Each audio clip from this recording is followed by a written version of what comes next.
We're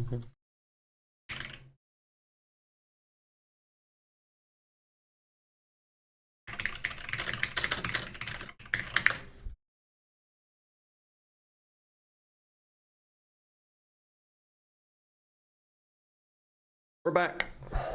We're back for this, for the time being anyway.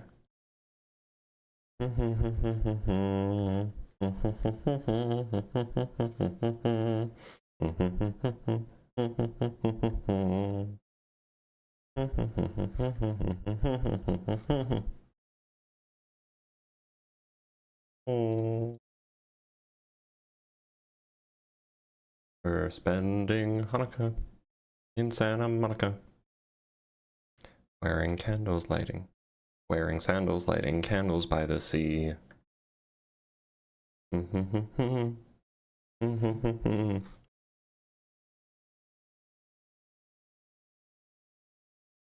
Howdy, howdy, welcome everybody. Sorry for the week-long hiatus, but we are back.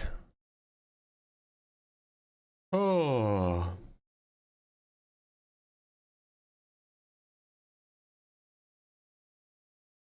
Does Blitz do any drugs? If coffee counts, then yes. That is the answer.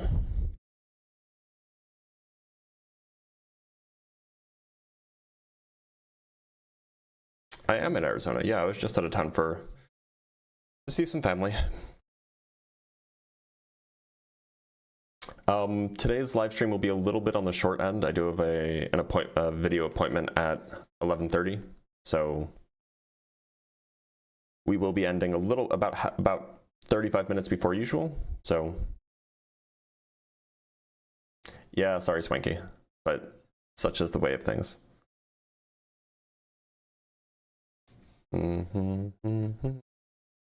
Ever hear of someone named Darth Darwin? Do you mean Darth Dawkins? I've heard of Darth Dawkins. I've never heard of Darth Darwin.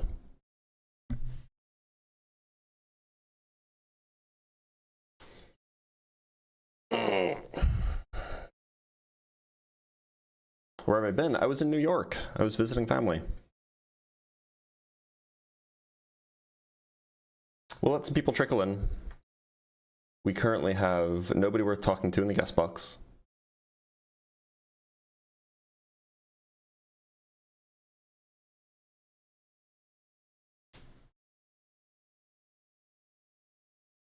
A Catholic theorized the Big Bang, by the way. Yes, we know. And he was actually exceedingly mad at the Pope when the Pope announced that the Big Bang proved God. He was mad at him. All right, let's bring up our first guest.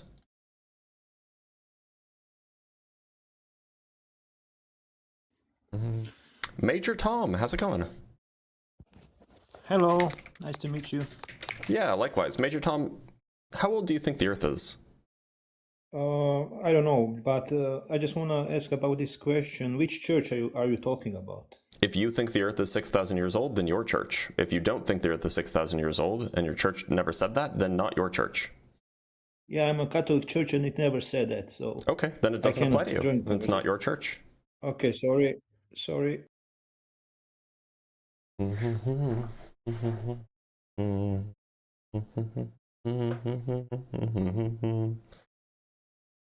You think any of the natural phenomena in the Bible actually happened? I mean, it depends, right? Like, surely, like, there were people that were mentioned in the Bible who are probably real, especially in like the old parts or the newer parts of the Hebrew Bible. Like various kings very likely existed. Like we have inscriptions of like a house of David, so you know it's plausible that like a David existed, if that's what you mean. But do I think that, like, I don't know, a flood happened? No, not really.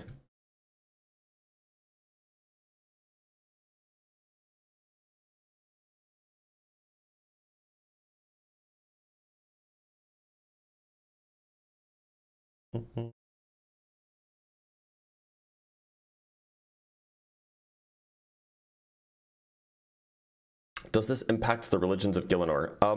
No. Gothics did indeed create the world in the First Age, or at the beginning of the First Age. that has been scientifically proven through the use of, or the existence of runes.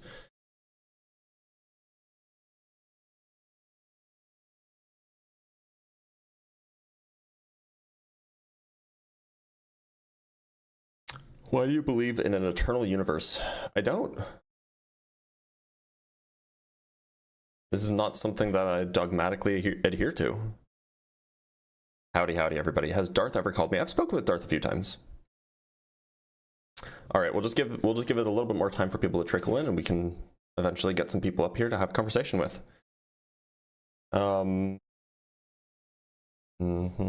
I suppose you don't believe in giants either. Well, look, there are frost giants, and there are hill giants, and there are moss giants.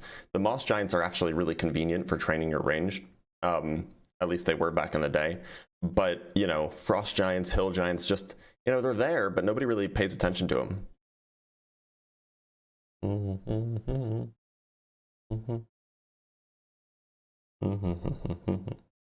you still have your laser collection? I do. Fire giants too. Yeah, fire giants are great if you have a cannon.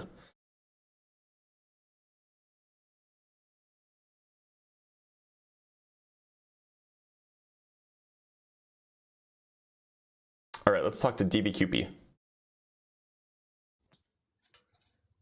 How you doing this morning? I'm doing all right, DBQP. I guess I should call you Josh. Josh, how old do you think the Earth is? You know, I guess that depends. On? Where someone is, what kind of motion relative to our existence they're experiencing, right? Like potentially somewhere, right? Potentially somewhere there's a relative point of observation wherein the Earth is approximately 6,000 years old, right? So somewhere. The context of the question can be rephrased as, how many times do you think Earth went around the sun? Oh. No, I don't think that's, I mean, as far as religion, I don't think that's a relevant question. But can you answer my question? I have no idea. Oh, okay. Okay. So you realize that, like, when Usher, what was his first name? Usher of somewhere. What was his name? Archbishop James Usher, when he said that the Earth began, or that the world began in 4004 BC, he didn't know about time dilation. He wasn't referring to that. Yeah, I don't listen to Usher. I mean, I like pop music. All right, get out of here. Get out of here, Josh. It's funny, but get out of here. It was funny. All right, we have a few super chats, and we'll bring on our next guest. From Garba Gaiman with the 5 Canuck bucks. Thank you for the heart, man. I appreciate that. And from D Bizzle with the $2. I need an album of Blitz hums to study to. Apologies, I don't have the album for you. All right, let's bring on our next guest. Titanius Raconus. What a name. Titanius, how's it going? Pretty good. I really enjoy your videos and things. I want to ask you a philosophical question. Before we start, before you ask anything, I need to know, how old do you think the Earth is? It's many billions of years old. But all right. Then I gotta let you go. Sorry, bud. We are strict with the rules here. It says Earth isn't 6,000 years old. Join if you disagree. Right? So if you think that it's quite old, you're gonna have a hard time.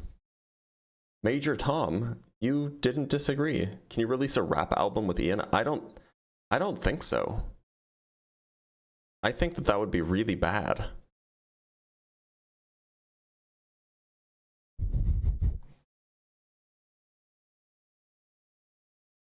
Yeah, okay, that is fair. Reading is indeed hard. I agree. A polka album. Now, a polka album maybe we could do. I would first need to learn the accordion, but I would absolutely record a polka album.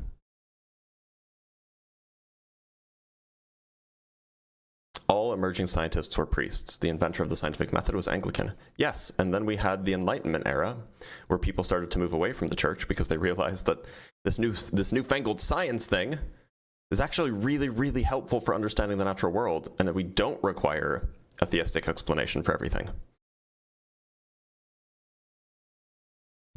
D-Bizzle, thank you for the $2. You better start recording those hums then. Yeah, sure.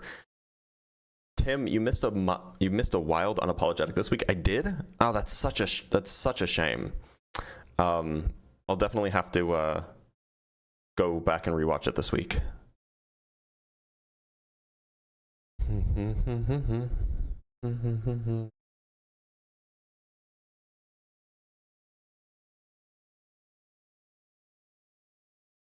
Oh, why isn't my app picking up the TikTok connection? Okay, there we go.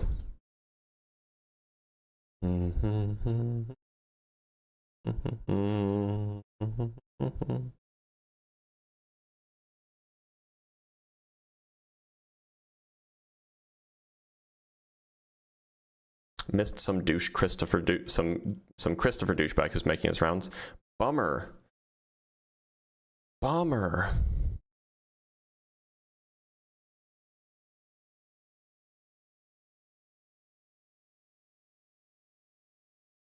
All right, so it looks like maybe this was not the right topic to restart the live stream in.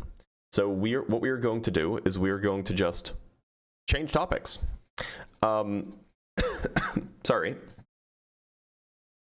Just got to do something real quick. Oh,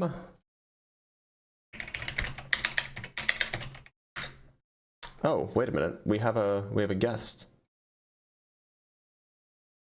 Michael, how's it going? Yeah, hello, how are you? I'm doing all right. Michael, how old do you think the Earth is? Uh, I think I go with science, but I do not agree that the Bible said that it is 6,000 years Good thing because I when you didn't check, say it did.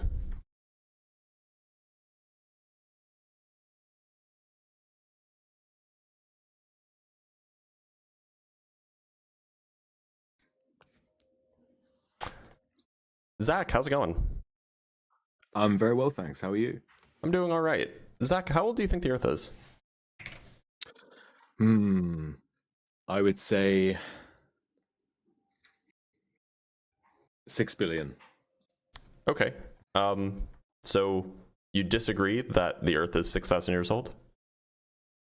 I do find it interesting the lengths that people try to go to in the religious community to Not answering the cover up. question.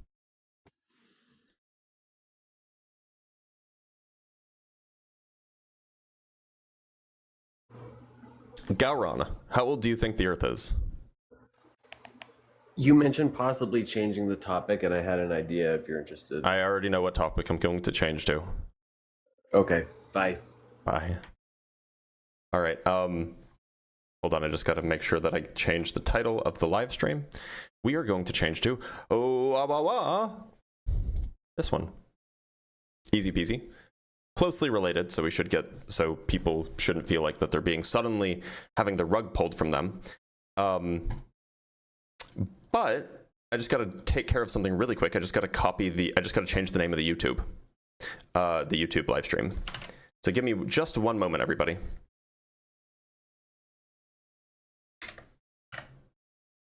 Baba Booey. Yeah, re-roll for initiative. There you go. And then I have to go over here, and I have to go over here, and I have to go over here, and I have to go over here, here, here, here, here, here, here. All right, and it's done. Okay, we have officially transitioned to this topic. As an audio listener, I came back to check, but say what you swapped it to, not just this one. Oh, I swapped it to, I'm an atheist, can you convince me to believe in your God? It's a little bit of a broader topic than just the creationism one. We do have a super chat from Rodblow Alres with the 50 Mexican pesos. I believe that's what that is.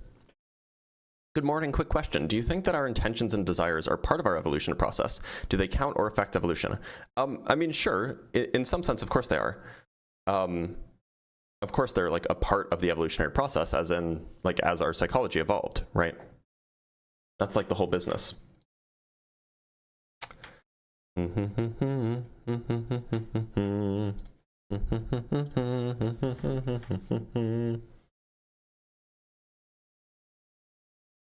hear. Hello, buddy. Hey, how's it going? Hey, I just want to say that I've been watching you since about 2020, and I agree with most of your stances on things. Why are you and I've lying come to me though? I haven't been on TikTok since 2020. I remember around like 2020 to maybe 2023. You can. I get started that. in the summer of 2022. Okay, yeah, that sounds about right. But Anyway. anyways, I've been watching you for quite some time. Do you and believe in a God, user? My name is Will. You can call me Will. Great, I just Will. use Do you believe in a God, Will? different TikTok accounts. No, I do not. But what I want to say is I've been watching you for quite some time, and you've I do convinced appreciate me. you being here, but it does say opposition only. Drew, how's it going? How are you? I'm doing all right, Drew. Drew, do you believe in a God? Yes, I do. Glad to hear it. At least we can have a conversation. Which God would that be? My Lord and Savior, Jesus Christ. Okay, cool. So, what would you say is the most compelling thing that you could tell me, an atheist, that your God exists? I mean, I can't give you like a, I guess, in real life example, because most of the basis of believing in Jesus is the faith. But I do also believe that I was blessed to be in the position I'm in by him, and the way that my life goes is directly affected by him, I guess, if that makes sense. Okay. I mean, I understand that personal experiences can be very compelling, but it's just not particularly compelling to anyone else besides yourself, right? I mean, yeah, everyone's got their opinion for sure. So, like, would you say that you probably can't convince me to believe in your God? It's a good question. I don't know about convincing you because, like I said, I can sit here and tell you one thing. Well, I mean, you could present arguments, and, you know, the stronger the argument, the more likely you are to convince somebody, right? No, for sure. So that's what I'm hoping that you I would guess do, I could if you have ask any. you what makes you not believe. I guess from what I could pick up, you're more the science based and the mindset of things. Yeah, so it just doesn't seem like there's a lot of super compelling reasons to believe in a God. Like I haven't heard any that are particularly good, and I have heard some pretty compelling reasons to not believe in a God. So on the weight of the evidence, it seems like that the right thing to do is to not believe. Okay, I mean, I can respect that. The only question I had was, is this like something you genuinely believe, or is it more of just to debate people on? Slow start today. Steven, how's it going? Hey, okay, man. I'm glad to hear it. I'm glad to hear it. Okay is better than not okay. So the thing of it is we're still under the Mosaic law. You probably had bacon this morning, right? No. Do you eat pork? Yeah. Not often. Yeah, but yeah, that's an abomination to the real Messiah, Yeshua, the Black Messiah. Okay. And if you don't obey the Mosaic why should law, I believe that this guy from 2,000 years ago was the Messiah? well, Jesus is not the Messiah. I didn't Jesus say that. is the devil, and I didn't say that and he Jesus was the said, Messiah. "Drink my blood." I didn't say and that eat my Jesus was the flesh. Messiah. You said from 2,000 years ago. Yeah, yeah. But a man it's named not Yeshua lived 2,000 years ago. No, his name, the guy that everybody's worshiping is Jesus, Jesus Christ. I didn't say Jesus. I said a guy from 2,000 years You ago. didn't say anything. You said a guy. Yeah, and I don't think that a guy And from I 2,000 fi- years and I from fi- 2,000 years ago was the Messiah. And I filled in the blanks for you. Oh, well, no, see, I wasn't referring to Jesus. I was referring to Who were you referring to? I was referring to the Judean named Yeshua. Yeah, but see, Yeshua and Jesus, one loves the law and one hates the law. Look, and you hate the law I because don't- you eat I'm pork. asking why I should think that Yeshua, the Judean from 2,000 years ago, was the Messiah. Because he is the Messiah, and you're a Okay. lawless piece of shit. Had I ever considered because I said so? You got anything better than because he is? Yeah. Okay. If you continue eating pork, if you continue eating pork and being lawless, you're going to the lake of fire. Okay, cool. Why should I believe that Yeshua, the Judean from 2,000 years ago, is I the don't Messiah? give a shit what you. I don't give a shit what you believe. Oh, I'm just so, trying to tell look, you, Stephen, if I you don't understand obey that the reading is law, hard. Look, if I you understand don't that, obey, I understand that reading is hard, but it does say, "Can you convince me to believe in your God?" It doesn't say just come on here and preach. I'm not So here if to you're convince you. Oh, you're I'm not. here to Oh, warn okay. you. Well, good thing reading is important.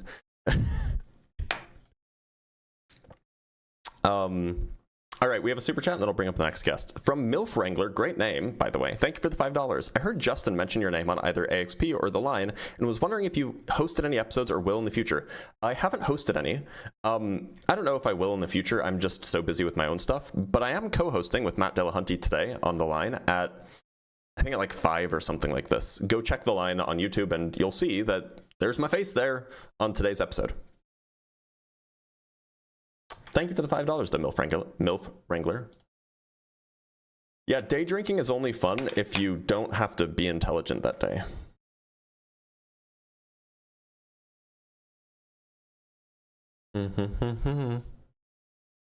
Oh. Joey, how's it going? Good, man. How are you? I'm doing all right. Joey, do you believe in a God? I do. I believe in a Christian God. Okay, and what would you say is the most compelling evidence you could give me as a, non-Christian, as an atheist, if you will, that this God is a real God, that it really exists? Yeah, for sure. So I'll preface this by saying I'm not the best apologist, but what really convinced me was the historical arguments for believing in God. Like, the Christian faith really rests on the resurrection of Jesus Christ as our center for belief. And if Jesus Christ didn't resurrect, then we have no basis to stand on. So why should I think that Jesus resurrected? Because of the start of the early church,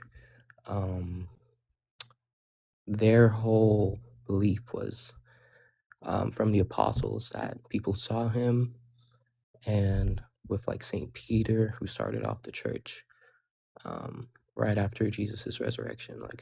If those people never saw him, they wouldn't have died. They wouldn't have been martyrs for the faith. And it's kind of like a... Who was martyred for their belief that Jesus resurrected? Oh, many people. Like who? The apostles, the disciples. That which ones? We have Matthew. Okay, so Matthew was martyred. So how do you, where does it say that? How do we know that that happened? Just from historical documents. I don't know. I don't have everything with me right now, but so unfortunately what you'll find is that the martyrdom of most of these early Christians is merely church tradition and is not something that we have really good reason to think actually happened. We have, I think we have non-biblical, non-church records of 2 Christians being executed. One of them was executed for being annoying. I mean, that's, I'm paraphrasing, but it says that he would, I can go find it for you. I think is it James? I think James is, no, it's not James. Yeah. It's one of them. So we have James, and then we have James and Paul, I think it was Paul that was martyred for being annoying. Anyway, we have record of 2 of them being executed. We have no record of why they were executed, except in the case of the one that was executed because he was annoying. So it's just not really clear that any were actually martyred for their belief in the resurrection. Okay. I mean, I respect that. I do disagree, but I really just don't have the right like content to provide you that proof historically. But if there's anyone else in here that wants to elaborate on that or has the right content for that, I will bring up another argument, which is kind of more based on like contingency. I don't know if you've Yeah, about that sure. Go whole, ahead. yeah, just like natural causes having to come from something that is supernatural or outside of itself, basically. Why? With like creation of the earth, the universe. I'm curious, what do you think started off the universe? I'm not sure if the universe had a start. Okay. And if it didn't have a start, then it doesn't really need a creation, right? Well, I don't know what to say. I kind of just I think we have like some fundamental disagreements with like But creation. like, So, why would we think that the universe had a start? because of the way that we interact with things daily, with like natural, how things come about naturally. I think for me at least, my natural, the way that I gravitate towards anything is seeing how things are created. I don't walk outside and things just are already there. Like something has to cause one thing to Well, happen. let's be like really clear here, right? You've never seen something be created from nothing. You've only ever seen something being created from other somethings, right? Yeah. Like when you see a chair being made, it's being made from wood or steel or Right. whatever. And so Right. if that's the standard that you're applying, that we always see things being made from other things, then it just sounds like that you would have to say that the universe was made from other stuff. You could say other stuff. You could say. But if there was stuff, then that means that there was already a universe. Well, I mean, also scientifically, do we have proof that the universe had a start? No. I mean, that's very, very much arguable. I don't think no could No, just not be really. I like, mean, like, well, so to be clear, it's not arguable that we have proof that there was a start. Or, sorry, it's not arguable that we don't have proof that there was a start. Meaning to say, basically every cosmologist, these are the people who study like the universe as a whole, basically every cosmologist will agree that like there is no compelling argument or no compelling evidence that says the universe definitely had a start. okay, that's okay. So if the universe always existed, what's your take on creation of like human life? Is it evolution? And Well, yeah. what was around before evolution? Was it all just matter, or was it what kind of Yeah, sure, matter that seems existed? likely. Was it biological or chemical? I mean, like, what's your so take? biological life is just a particular kind of chemistry. Before biological life existed, there would have been other kinds of chemistry. And then, it seems plausible that the other kinds of chemistry gave rise to this particular kind of chemistry. Okay. I mean, for me, that's not very compelling because of just the way that I experience life today. I don't see biological life coming out of just stuff or chemistry specifically. Well, And biological life is chemistry, right? Like it's just a kind of chemistry. yeah, but like living stuff. I'm not like a freaking scientist or whatever, but But yeah, I mean, I think biological life is chemistry. So it doesn't seem like that much of a stretch to say that there's non-living chemistry that could give rise to living chemistry. I don't see, like, why is that a stretch? I think it's a stretch in the whole context of having a universe like I guess what's your view? Do you believe like planets always existed, or those things came into? I mean, planets form, planets cease to exist, planets are destroyed. Like that's a thing that happens in our universe all the time. I mean, anytime a baby star forms, not anytime, but most of the time when a baby star forms, planets form around it fairly shortly afterwards. Okay. Okay. I mean, I can get behind that. I guess where we would differ is like I do believe that the universe had a start, and I guess like with the whole contingency argument, like something has to come from another thing, and to just I feel like it's kind of like a cop out, and I respect the argument though to say like the universe just always existed. Then you don't have to give an answer for it, for why it's there.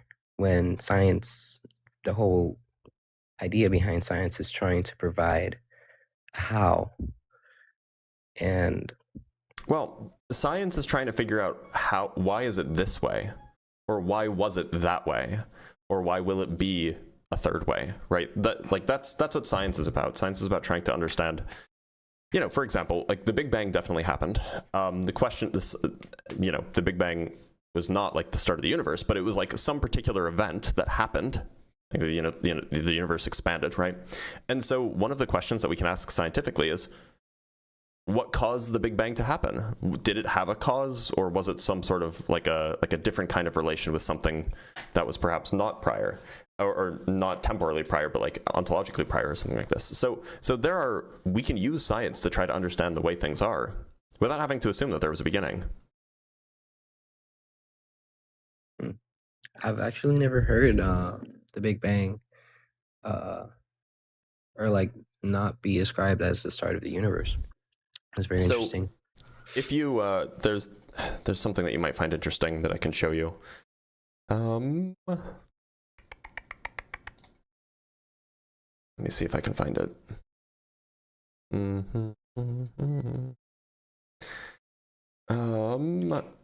I don't know where it is. Okay, yeah, I found it. So if we go, so there was a survey done this past spring, at a physics conference amongst people who study this kind of things, like black hole physicists, cosmologists, and so on. Oops, I did not mean to move that. I meant to move this and then make it bigger. It was I actually had the opportunity to be at this conference, but I didn't end up going for whatever reason. But anyway, so they did a survey and they asked a lot of questions, but one of the important questions was about what their view of the Big Bang was. So there's this section on the meaning of the Big Bang. And again, this is asking physicists. These are people who study this. And so the question was, in your opinion, how should we understand the Big Bang? Right? That's a good question to get a feel for what people think. And the vast majority of them, 68% of the people who responded to this said the Big Bang should be understood as a theory that says the universe evolved from a hot, dense state that says nothing about whether there was an absolute beginning of time or not. So okay. That is like the consensus, right? That most physicists, most cosmologists indeed, just don't think that the Big Bang says anything about whether the universe had a beginning. Okay. That's interesting, man. I respect that argument a lot. Yeah. I will go ahead and take off, but I will ask just in a super respectful way, would you let me like pray for you just before I take off? Just not you like can, in any way. But not on the live stream. Is that fair? Got you. Awesome. Like if you want to do it in your own free time, I'm not gonna be mad at you, okay? Awesome, man. Well, take care, man. Have a good day. Take care, Joey. Thanks for being here. Joey was chill. He has a lot to learn, but that's okay. Everybody has a lot to learn. Everybody has a lot to learn is the phrase that I wanted to say. Now we have some super chats. Let's read those really quick. From Rivera Track Runner with the $2. If God is everywhere, when I shit on God. Yes. The other funny thing about God being everywhere is if God is everywhere, then God is by definition in the cuck chair in a hotel. And furthermore, if God is always watching, then God is watching when two people have sex in a hotel from the cuck chair, which means that God might be a cuck. That's a direct implication. I'm sorry. From Foolishly Ludicrous with the $5. First time donating. Hope you had a good time on your trip. I did. It was a good time. I appreciate the $5, Foolishly. And from Tim Davidson with the $5, time is a byproduct of the universe, and the universe is a byproduct of time if there was ever a first moment. That moment happened in our universe. That's true. Can you please use that as your next can you please use that as your next headline? That would be really funny, huh? All right, let's bring up our next guest.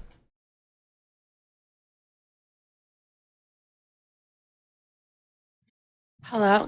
Danny Doll, how's it going? Good. Glad to hear it. Should I call you Danny? What do you prefer? Danny is good. Okay, great. Danny, do you believe in a God? I believe in a consciousness, universal consciousness in the universe. Okay, so do you think that there was a mind that created the universe? Not a conscious, singular mind as we understand it with our minds. So is there a conscious, singular mind as we don't understand it? I don't believe that consciousness is generated from the physical being. That wasn't I my believe question. I believe that the physical being is like a radio receptor for consciousness, which are waves within the universe that we receive that continues to exist regardless whether or not our physical body is there. So in your view, consciousness is a wave in the universe, which means that consciousness couldn't have been the origin of the universe or consciousness rather can't be the explanation for why the universe exists. I don't Because then it would be necessarily know that explaining there its is a own specific cause. origin for the universe. Okay, that we then can we're just not talking about the same thing when you talk about the word God. That's all. Oh, well, I think that a lot of atheists try to disprove with religious people a very singular viewpoint of God, which is very easy to argue with. Okay, I mean that's just what most people mean by God, and that's how the word is typically understood in the English language. So that's the if you want to make specific an argument, basis for your argument is to that is only the argue thing- with people that that is the thing I'm believe atheist in about. God in this manner. That is the thing that I'm atheist about. Okay. So you're atheist specifically against a Against cultural against theism. a specific entity with. Okay, I understand that. Theism, theism is a particular thing. I'm not that. I'm atheist. So, do you think that I don't know? How would you define theism? How would I define theism? The belief that there exists a mind, a metaphysical and or supernatural mind that is responsible for creating and or sustaining the universe.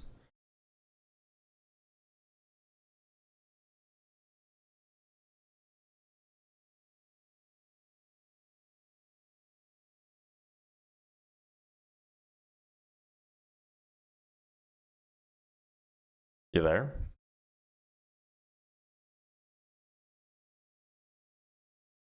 Okay, she left. Okay. Weird. All right, let's talk to Juan Escobar. Juan, how's it going? Good, how are you? I'm doing all right. Juan, do you believe in a God? Yeah. All right, and which one would that be? The God from the Bible. Okay, great. So what would you say is the most compelling argument or evidence or, explanation for why I should think that a God actually exists, and specifically your God? Sure. So I come from not believing to believing. But my biggest argument is basically the lies that we've been told throughout history, right? Okay. Just about things, trusting. I grew up in the 80s believing that American history was correct. And it turns out American history was kind of from just an American perspective. Would you I mean, That's just I don't that's know just the what kind you of mean start. by I'm like, surely, there was a revolutionary war that was fought, depending on whose perspective, it was either a rebellion or it was a war of independence. Surely there Correct. was a civil war that was fought. Surely that civil war was primarily over the ability for states to own slaves. Surely the United States was engaged in a Cold War with the USSR and the Eastern Bloc between, roughly the 1940s to roughly the 1990s. Like, there are definitely true things that we learn about U.S. history. There are also definitely pieces of propaganda. I don't know what propaganda you learned in the 80s. It's hard to, tell. Often it's hard to tell propaganda from truth, but I don't see what that has to do with God existing. Sure. So I guess when we go to school, what we learn as a kid, we kind of, even if it's propaganda or not, we sometimes will consider it truth, even if we learn something that changes our mind afterwards. My thing with science and it seems like every time we discover new things in science, what we consider to be truth changes, right? Back in the 1800s, they considered the atom to be like the smallest particle that we know. We No, can not look in the back and 1800s. They didn't think that atoms didn't exist. Atoms were not believed to exist in the 1800s. They didn't know that atoms existed back then. I guess maybe it was the 1900s. Yeah, it was the early 1900s. But is your complaint merely that science updates when new information is presented? Yeah, that How I is that agree, lying? and I think, huh? How is that lying? How is that lying? Because I think so. Let's take the universe for example. Let's take that. Sure. Most people I think fall under the Big Bang theory. Maybe it expanded. What's your belief again? What do you think happened? I mean, the scientific evidence points towards there being a hot, dense state about 13.8 billion years ago. That was very hot, very dense, and it was expanding, and it's been expanding ever since. Fair enough. Okay. So for evolution, right? I was taught, and I believed it for a long time, that we evolved over millions of years and that. And then when I came to realize that actually really wasn't true, How'd you come to realize that wasn't true? Well, a couple things. Did you know? I don't know if anyone knew, but did you guys know that Charles Darwin, when he went on his trip on the Beetle to go around the world, he had lost 2 children before that? Okay, why is that relevant to evolution or to humans not evolving? Well, what I'm saying is, I wouldn't try a guy who lost 2 kids. I don't know if you've ever lost a child. It's pretty traumatic. Have you? But some people have, right? And if when you do, it is a pretty tragic. You're making a genetic fallacy. It doesn't matter who the person was that came up with the idea. If you're going to say the idea is wrong, you need to give evidence that the idea is wrong. You can't just attack the person who came up with it.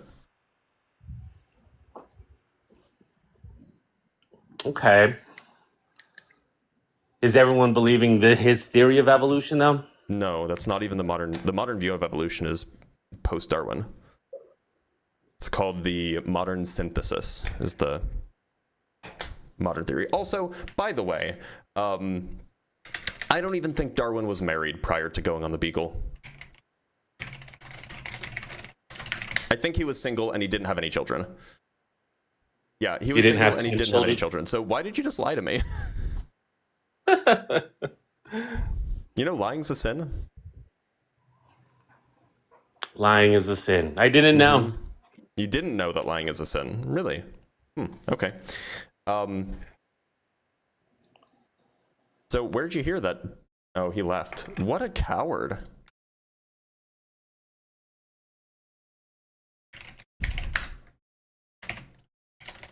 It'll be a short one, but that one's definitely going on YouTube.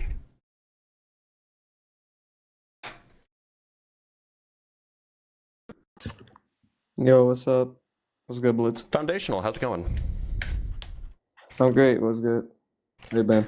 I'm doing all right. Foundational, do you believe in a God? I'm an Orthodox Christian, yes. Okay, cool. So what would you say is the most compelling argument you could offer me, I'm an atheist, that this God exists? I had multiple, so we're not probably going to be able to go over all of them. So why don't you pick the best one and we'll talk about that one. Yeah, that's fine. I had a conjunction of three arguments because they all follow from each other. Have you ever heard of the modal ontological, and modal cosmological argument? So I've heard of the modal ontological argument. I've heard of the, did you say modal cosmological argument? Yeah. I've not heard of the modal cosmological argument. And then you just said the ontological argument. There Yeah, isn't a single the ontological argument. There's just a whole bunch of different kinds of ontological arguments, right? Yeah, sorry. Have you heard of a ontological argument? Yeah, I've heard of ontological arguments. Absolutely. Yeah.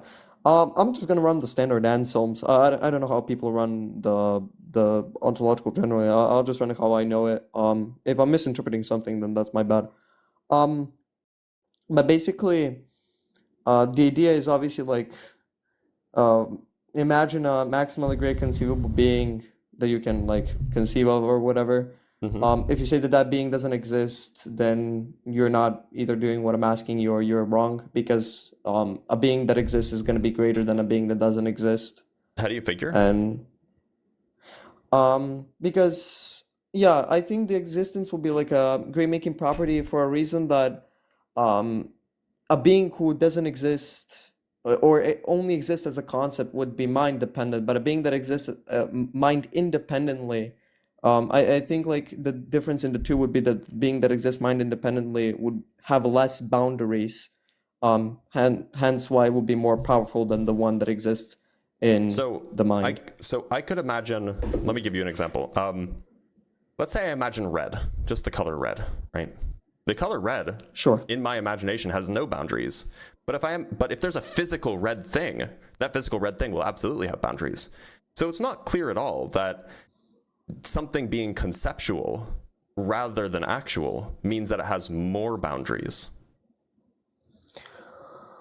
Well, I think that specifically referring to like in the sense that you're referring to, maybe the one in your mind would have less boundaries than the one that exists in reality, but one that they would differ, your like conceptual red and the red in reality, would obviously be that the one that exists in reality has like less dependency. One that exists outside of your mind, sorry, has less dependency. I mean, that's not clear either, right? Like, for example, maybe the red in my mind only depends on my mind. And, you know, I assume under your view that minds don't depend on the physical. Whereas the red in the actual red, that depends on like it depends on laws of physics. It depends on a particular arrangement of atoms. It depends on, you know, something that made it that way. Like, it depends on a lot of things. So it's not clear that just because something exists in physical reality, that means that it depends on fewer things. Well, just want to correct something. I don't know if this is going to be relevant. You can tell me if it is or isn't, because I heard you mention that what you probably wouldn't think that I think that minds depend on physical. Yeah, I mean, might like disagree. you can. Well, if you think the mind depends on the physical, then your God must depend on the physical if your God has a mind. Well, I'm referring to like human mind specifically. Okay, Like I'm not. referring to I'm those. referring to minds in general. Oh, okay. Got you. Oh, then probably, but yeah, to attack that, that's well, it's not really the point. Like, sure, that might have more dependencies insofar like the one that exists in the physical reality in comparison to your red, right? But the red that exists in reality is not going to have the same dependency that your Yeah, they'll has, be different, but right? not less. No, maybe not. It might not have less. Okay, right? but your like, claim the greatest was that conceivable being. your claim was that the greatest conceivable being would have less dependency if it existed mind independently rather than mind dependently. But that doesn't follow. It would follow because it would follow only for this type of being. Because if I give you two examples. Also, one, by the way, it's not clear that having fewer dependencies is a great making property. Well, that's how I understand. Maybe you understand the concept differently, but that's how I would understand more powerful being. Well, we're not talking about more powerful. We're talking about greater. But powerful is a great making property. Oh, well, that's not clear at all. What is a great making property in your view? Well, at least how I'm referring to this being specifically, what I mean by greatest conceivable being, I will be referring probably to the being with like the omni properties, or the being with like powerful, knowing, like all powerful, knowing. Well, all loving could be one of them, depending on how you view morality and that stuff. And like I think like the first Well, two are but so the to be ones clear, that being are. all from being all powerful, it does not follow that it doesn't depend on anything, or that it depends on as few things as possible. Those aren't correlated. Sorry, what did you say? The relationship between being powerful and being dependent is not clear at all. You'd have to spell that out. Well, at least how I understand the term all powerful would be that all powerful, I just mean that it's like completely metaphysically like undependent, like metaphysically like it has the least amount of boundaries metaphysically. Like that's what I would mean by So all when powerful. you say can you elaborate on what you mean by boundaries then? Because like I'm thinking of boundaries as like Think spatial of it like this, spatial borders. Sure. So think of it like this. Have you ever read any comic book? Sure. Are you familiar with maybe like the presence in like DC? No, I was a Marvel kid. Sure. Are you I familiar read a lot with of the Beyonder? Spider-Man. Yeah, sure. Yeah. So basically, I think the Beyonder is like more powerful than, for example, the Hulk or Thor. Not just mainly because this guy can output more energy, but because this guy is like dimensionally and just like in his physical form, he's like less bounded than Hulk and Thor. Hulk and Thor are probably like 3 to 4D beings. Right, Like but this guy's what like does that have to probably do with like dependency? 10-dimensional, 20-dimensional. What does that have to do with dependency? Yeah, because this guy doesn't depend. This guy wouldn't depend on like the lower dimensions. If he's like 20-dimensional. I don't know what it means to depend on lower dimensions. Dimensions are not like a thing that have like ontological explanatory power or something like this. This is probably a category error Well, to say that. it's not really a category error, but it's like, look at it like this. Let's just say you have like a being on like a 2D plane, and you have like a for example like a Mario game, right? You can supervene on such thing, or you're like not bounded by such plane in a way. I cannot use that word, but like you're in a way above it or transcended above it, that you can like supervene on it like it's like a smaller field. The same way like a 4D being would supervene on a 3D being, and a 3D being would supervene on a 2D being. Like that's what I would mean. Like I'm not sure if you're have using less the word boundary. supervene in the correct way, because usually supervenience is a type of thing A supervenes on thing B if thing B is sort of before thing A. But I mean, I think I know what you mean. Maybe I'm using it I think you're using it a little bit backwards, which is fine. Like it's fine. But look, it sounds like what you're saying is that being all powerful means that it is before, it is in some sense prior to everything. Sure. First clause is also okay, but that is going to be completely compatible with the definition I gave. So Well, no, that's I mean also fine. like you're trying to give like a supervenience relation between everything else and this thing. Like this, whatever this maximally great thing is. Well, everything else is everything well, else is in a I don't know what you mean by supervenience everything relationship else. with it, or something like that. Sure, but like everything else is like I don't know what you mean by everything else. If everything else Like the includes like universe and like axioms, the universe and like all the stuff in it, and like the existence of life and laws of physics and all that stuff. well, I'm not sure. Space, like depending on how you interpret stuff like simultaneous causation and that stuff, I don't know what it would mean to like cause like space time.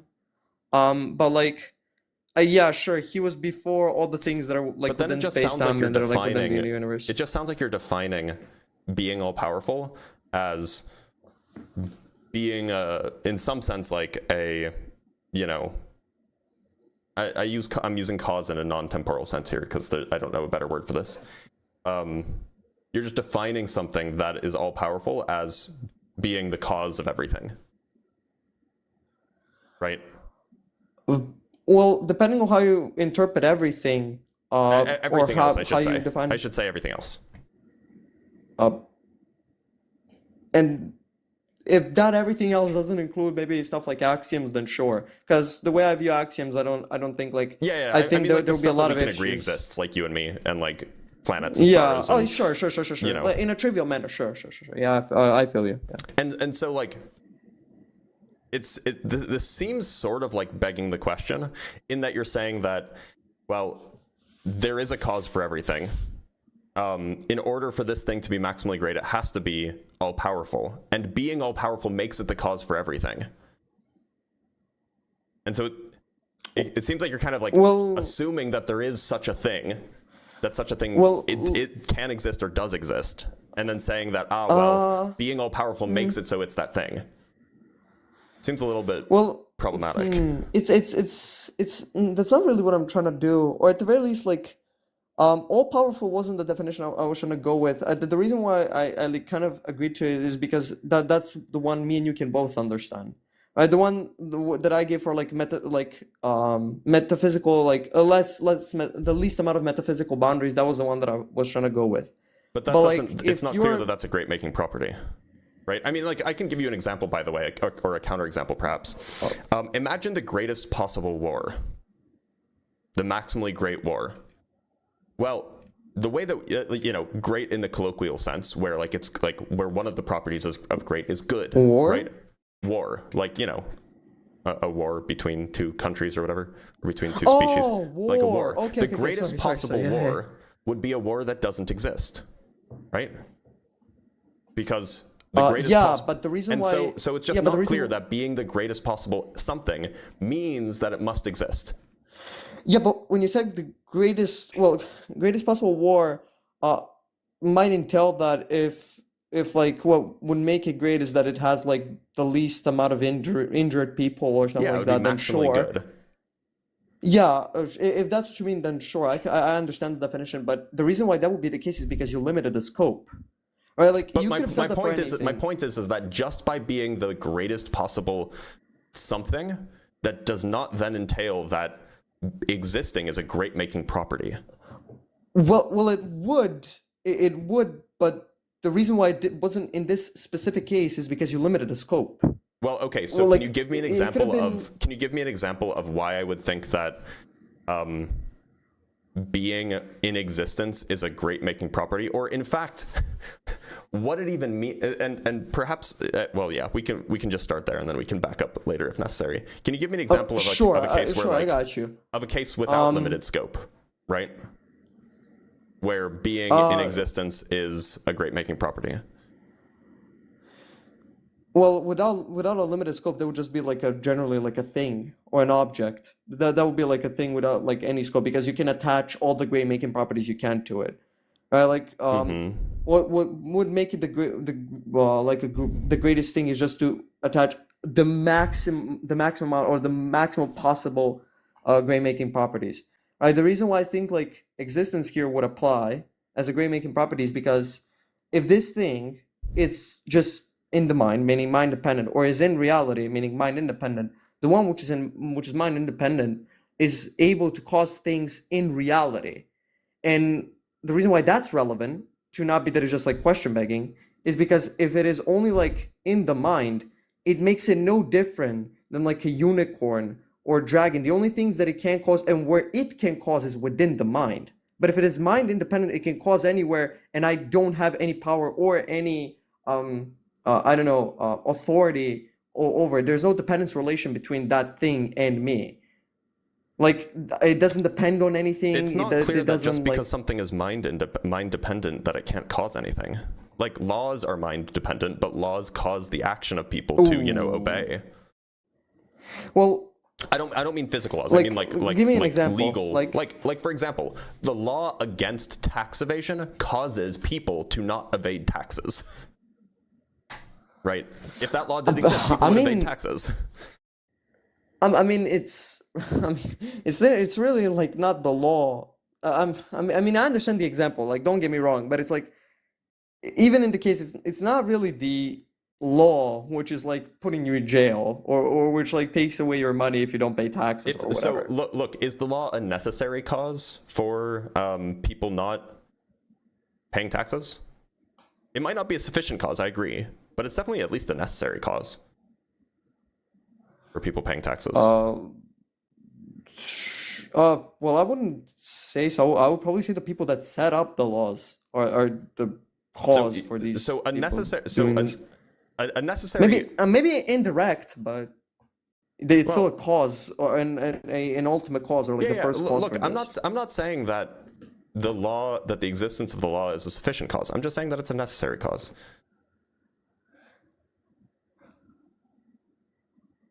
Well, if the necessary cause here, if that wasn't present, then people wouldn't pay taxes, right? Well, I mean, maybe some people would and some people wouldn't, but at least fewer people would pay taxes if that law didn't exist. I mean, it's really hard for me to like. Well, I understand what you mean, and I'm not trying to say that like the example is bad, but like it's really hard for me to work with the example in some way. But like, I understand what you mean. It's just like I feel like even without these laws, the people that set up those laws will still like in a way threaten people to pay taxes in whatever way. I don't know what it would mean to threaten people to pay taxes without the laws. Well, I don't know. Trying to lie. It sounds like that's what a law is. I mean, if we understand a law to be like a threat of violence if you don't do what I say, and that threat of violence is institutionalized, because that's what a law is, right? Well, that is surely mind dependent. If you took away all of the people, then that would cease to exist. And yet it's that threat of violence, that threat of institutionalized violence, that causes, at least in part, people to pay taxes. Yeah, but would you agree that like the ultimate cause for people? I'm not talking about the ultimate cause. I'm just talking like this could be like a partial cause, but it's still a cause nonetheless, which means that it was a tool. Mind-dependent things can have causes, or can produce effects, can be causes. Well, I do agree that they could be tools for something else, but I don't think that they're like causes. It seems like a category area. Like I don't know what it means for a concept to have a cause. What do you mean by a cause then? Well, I don't have a standard definition, but I would assume like beginning something into existence, maybe. So then there are like no causes that happen in the universe? Like I don't cause anything because I don't begin anything into existence. I'm just rearranging matter? Well, I'm fine with like God being the only causer and everything else is just like intel from that. But like that's not the view that I want to take. Then like I'm just... If your worldview stipulates that God is the only causer, and then you're saying that, well, you know, a maximally great being needs to exist or a maximally great being would be mind independent because otherwise it couldn't cause anything. Well, I would agree. I would just say that, yeah, the only thing that you think causes things, I don't think that such a thing exists anyway. So under your notion of cause, I just don't think there are causes. In which case, why would I accept that that this is a thing that this is a thing that can exist or needs to exist? But Blitz, that's not the thing that I'm trying to like lead with when it comes to like the argument. Yeah, that would be one of the entailments of what I would mean by all powerful, like a great making property for God. But that is not like... You said that existence is a great making property because otherwise it couldn't cause things. But sure, it doesn't seem to be it. Like if God is the only thing that you think can cause things, then like, okay, yeah, it couldn't cause things and nothing. But under your view, I don't think anything causes things, and plenty of things exist. So it doesn't seem like it's necessary in order for... It doesn't seem like causing things is a great making property that anything has. Well, if by cause you just want to mean also something that like entails like an effect, that is also fine. It doesn't have to be just a like sufficient saying entailment, just like some sort of entailment. Yeah, some sort of entailment. That is fine. I'm just saying like that was the example. Like for example, God causing in reality would be more powerful than God causing in mind. Like if God is only in the mind, that I don't makes understand. him no different What do you than mean me. God causing in reality versus God causing in mind? Like a thing, like a concept I can imagine have, like God a concept can causing have real like causes, right? or sorry, a concept can have real effects. Like a concept can really cause Yeah, an thoughts effect in the same way that a law can. Yeah, thoughts can cause stuff. Thoughts can produce. Well, thoughts can produce more thoughts. Like, I agree, but like Thoughts can also produce actions, right? in reality. Can thoughts produce actions? Well, no, I don't think so. I think like you can choose to act on specific thoughts, or act on certain like act on certain thoughts or concepts, and then like choose whether you're gonna act or not. But you don't think that thoughts can cause actions? Then what causes actions? No. I think that thoughts. Well, sure, there are things which are necessary for actions occurring, but like I think that there's something more fundamental than just thoughts that like makes you act on specific things. Like you can have like a thoughts. Let's say you wanna it's gonna be a very weird example, and I'm sorry, but let's just say you want to jerk it off, right? If you don't want to act on, although that's a thought that can produce an action, right? If you don't want to act on such a thought, or you don't want to act on such reasoning and deliberation, you're not gonna jerk it off. Because Like you had other that- thoughts. You had other thoughts that That's overrode gonna be that overrode the debatable. former That thoughts. will get in like a. I mean, like, that maybe will we get need into a to philosophy maybe of the mind debate. yeah, maybe we need to I don't wanna explain do what that. we mean by thoughts. But like, I take a thought to be like any, sort of, in some sense, any mental state. Like a cognitive. I take it to be like a some form of something cognitive state of affairs. some mental experience that you have is what I take a thought to be. Sure. Yeah, I mean, think I can see that. Yeah. So look, It might be weird for me to There's take it, perhaps but a sure. deeper issue, and have you heard whose objection is this? This is somebody's objection. Well, Maybe actually, it's I'm Kant's sorry to objection. interrupt you, Blitz. Sure. Blitz, I'm sorry to interrupt you. It's like maybe I wouldn't take a mental experience because I don't know whether God will have like the same mental experience as we do. So I might have an issue with that if I say God has a mind, and he thinks, but like I could say that it's a form of cognitive state of affairs, so like some form of cognitive capability, or something like that. I could agree, at least like to it being some form of experience. I just don't think it's like the same. Like I don't think God would think the same way me and you do. That's fine. That's Or fine. God would experience the same way there- me and you do. So there's kind of like two perhaps deeper issues here that we we're kind of going down a rabbit hole, and we can kind of get off this if you want. It's not clear to me that any of the great making properties have maxima. It's also not clear to me that the way we understand properties of a thing is in the absence of the thing existing. So we analyze the properties of a thing. We say, suppose such a thing existed, what would it be like? So it seems like saying that existence in physical reality is a great making property is just kind of misusing this notion of existence. So I don't know. I think that there's probably two ways that we could perhaps go down this. That one, it's not clear that great making properties have a maximum, and two, it's not clear that existence is a property. Well, are you familiar with like comparative and superlative? Like if I say good, better, best, like those are like gradations of like fucking adjectives. Yeah, sure. Like if I say if I say of the best football player, the best like for example, if I was to talk about an island, so when we talk about best the best island would football probably player, be like when you talk about the best football player, that's in comparison to all the other football players who are, perhaps alive or maybe who are alive or were alive at one point, right? That's the claim when we talk about the best football player. So I guess. are you using a comparative notion for great making? Well, that's the one that I think me and you could both understand, at least for now. Okay, so then for the discussion. So if that's the case, then it assumes that there are a finite number of things to compare against, right?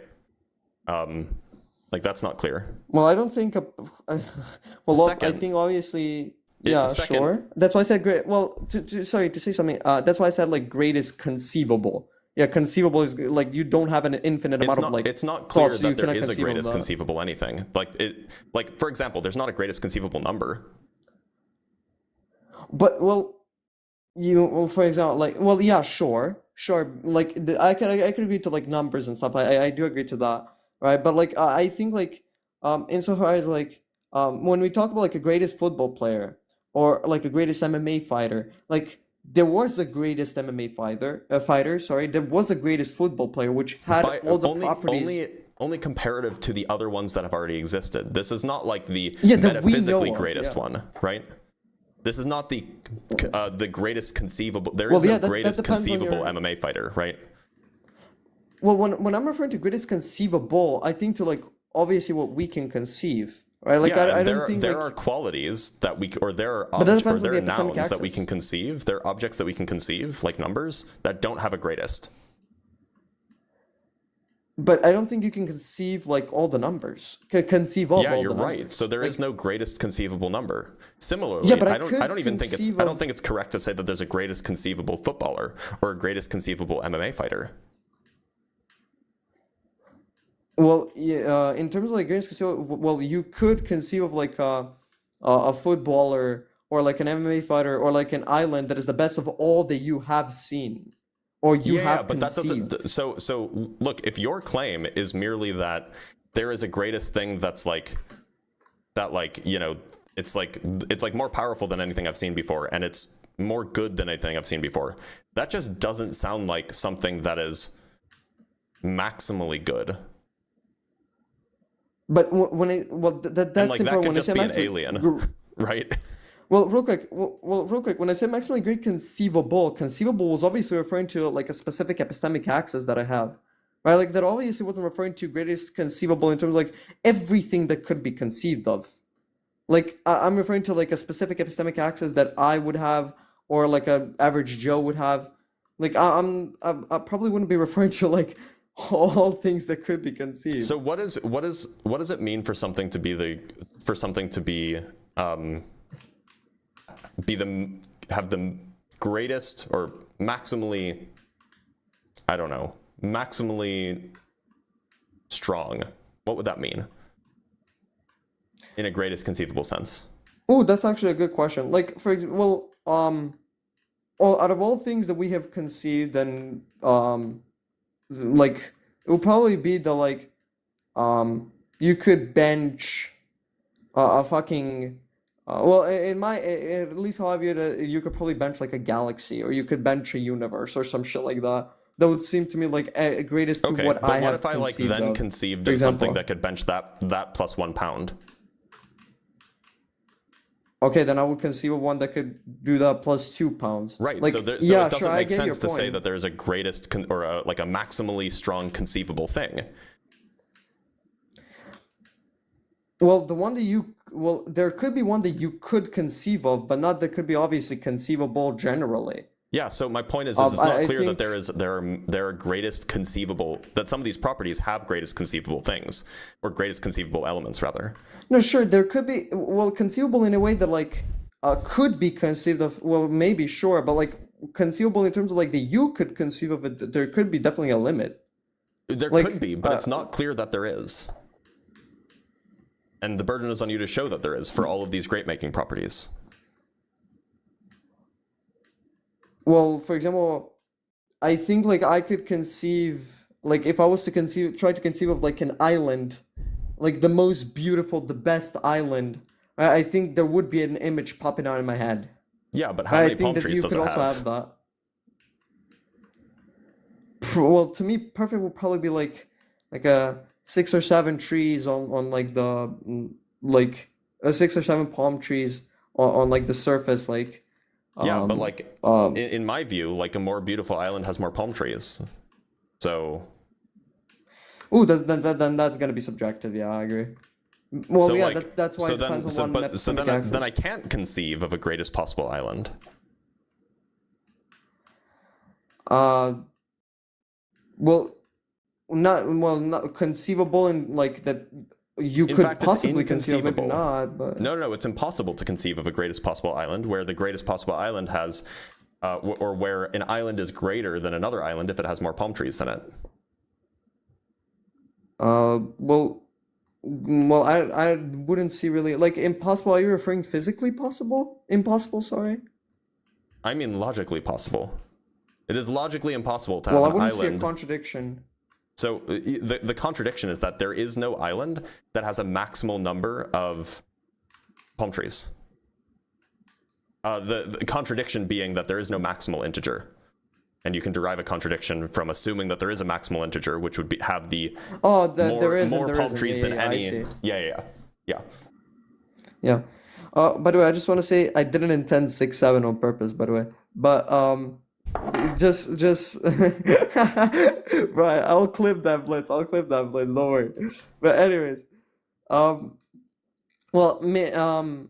there is like a good. Well, maybe yeah. I think there could be a case that like it could go on for infinity, right? An infinity of like great properties or like good properties. Like for example, like the infinite amount of strength, infinite amount of beauty.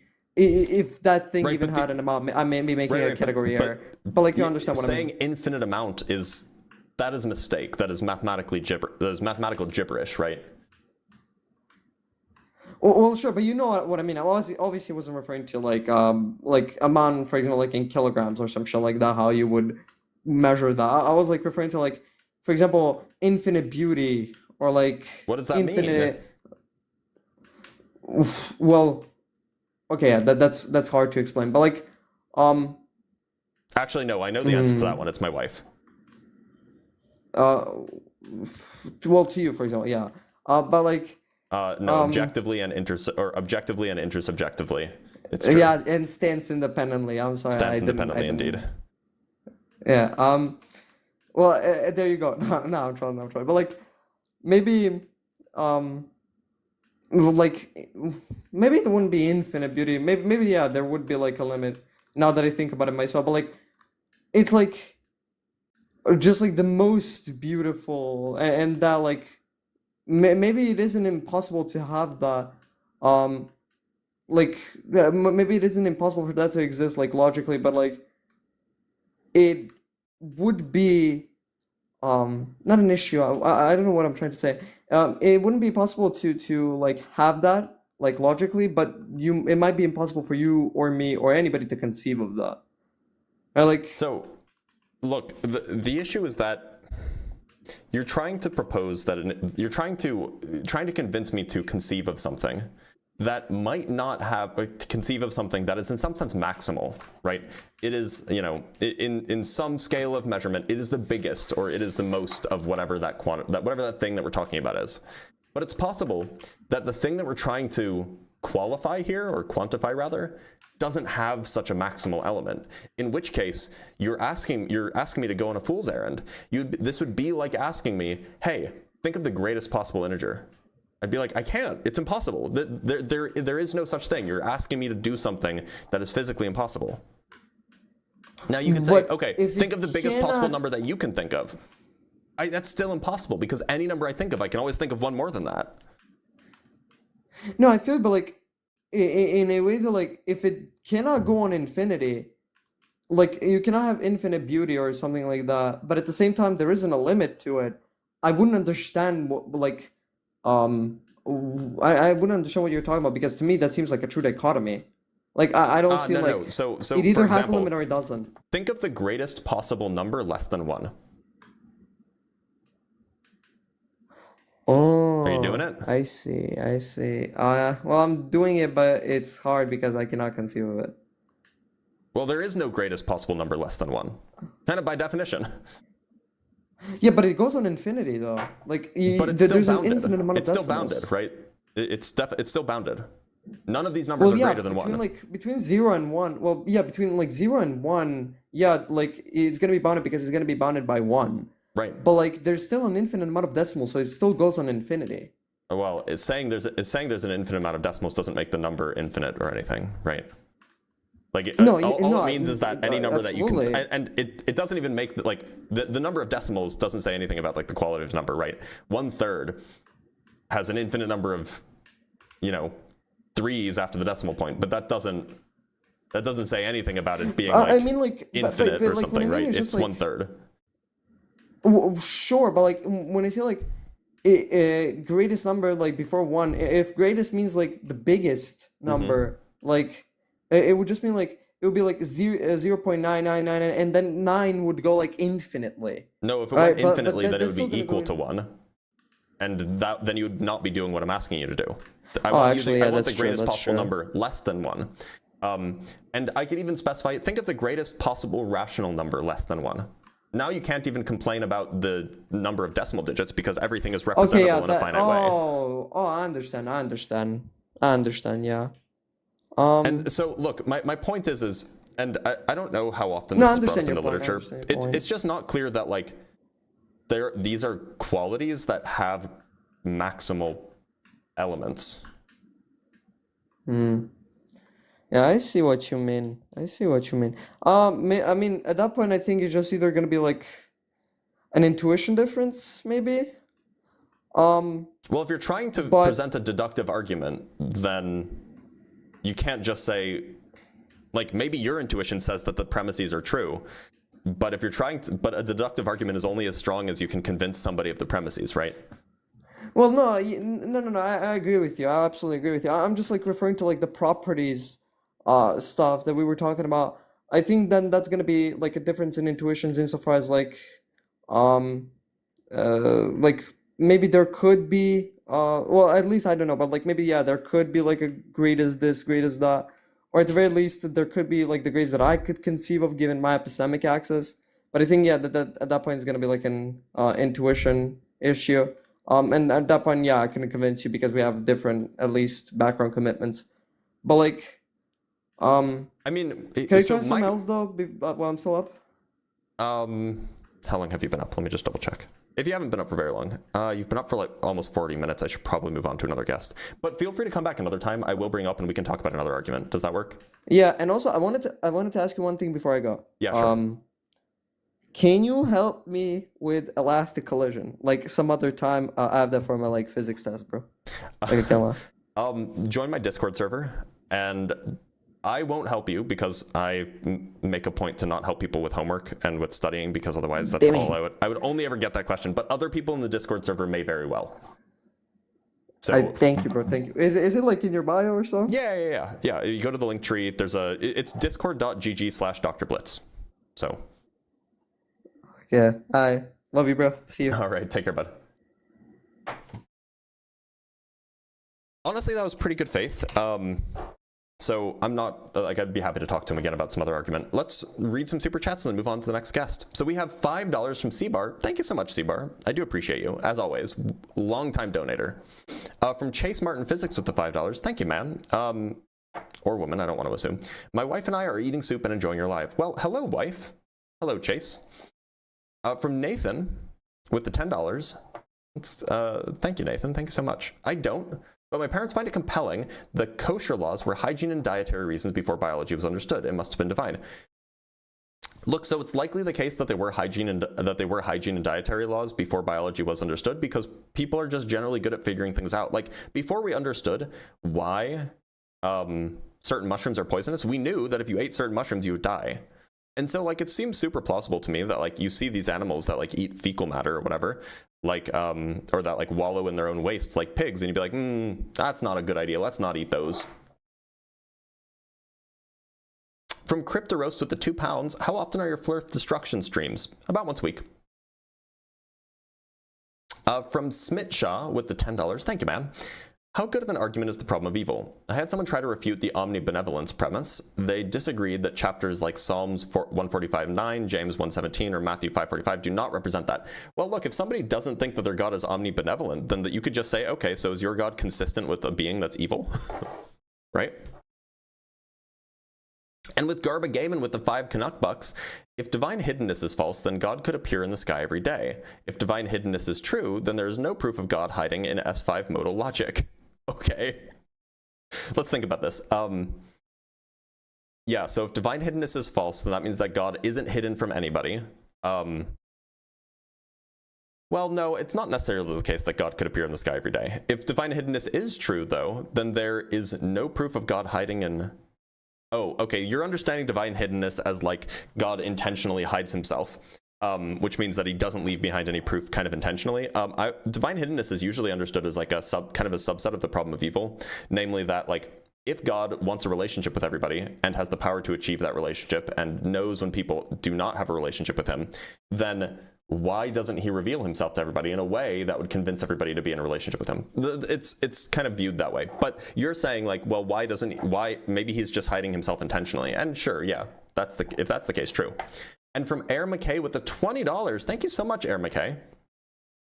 Ultimate Nightmare, stuck in a Trans-Pacific coach airline seat next to today's Phil Bro. Honestly, look, he is a Phil Bro, but he was pretty good faith. I appreciate it. I appreciated him. All right, let's bring up our next guest. I think we've spoken with Amy before. Let's talk with Dash.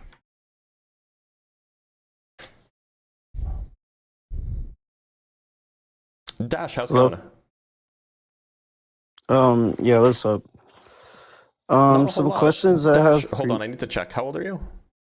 I'm 20, but I'm over 18. Okay. And do you believe in a God? Sort of. It's complicated. I believe in the possibility of one. I believe and that if it's possible, and God is a necessary being, then by the S5 modal axioms, then God necessarily exists actually. Anyway, sorry, go ahead. Okay, a couple things that make me more believing in it is, okay, first off, so like in ancient Egypt and stuff, like for the pyramids, I don't think we could make that now.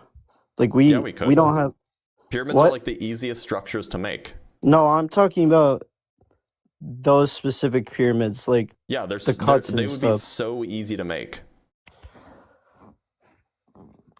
I've seen a bunch of stuff saying like about this the pure precision of it.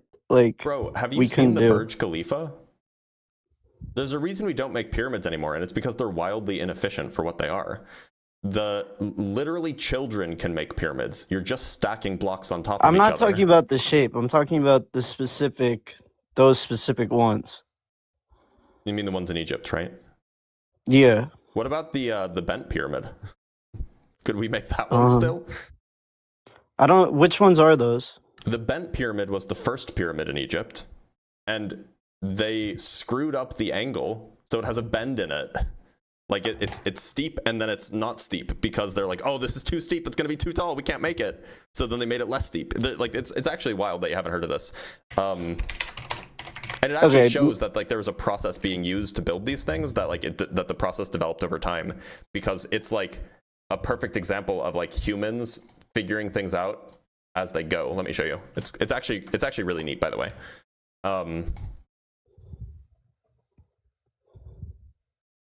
Here, it's literally bent because the initial angle was too steep and they had to correct mid building. I've never seen that one before. Yeah, it's in Egypt. This was before the Great Pyramids were built. Okay, I don't know if this like approach is gonna be helpful. Actually, I might not know enough about the pyramids, but okay. So a different thing is, I feel like you got to think about is the start of the universe. So like, do you believe in a Big Bang, right? Yeah. Yeah. So I would say that definitely, I believe in that too, and I think time came from that. So there's nothing really before that. I don't think time came from that. You don't think so? No. Well, did space come from it? No. There's already space and time there? I suspect so, yeah. I actually believe that space and time expands with the Big Bang. Well, then you're going against what most physicists believe. So they think there's already the field and then like a dot of space, essentially. They think that the Big Bang says nothing about whether there was a beginning of time. Here, let me show you a poll. The question, in your opinion, how should we understand the Big Bang? The vast majority say, a theory that says the universe evolved from a hot, dense state that says nothing about whether there was an absolute beginning of time or not. I always thought, I don't know exactly. I always thought time was in there. Like, Also, So by what do the you think way, is before the Big Bang? I don't know, and neither does anyone else. It's not even clear if there was a before, actually. Well, that's what I mean. If there is no before, then that's the birth of time. Maybe, but maybe there was a before. We don't know. Yeah, but I feel like if we think of the universe as one object, and the Big Bang is when it was put into motion, essentially. But that's not what people think. That's not like the consensus view among scientists.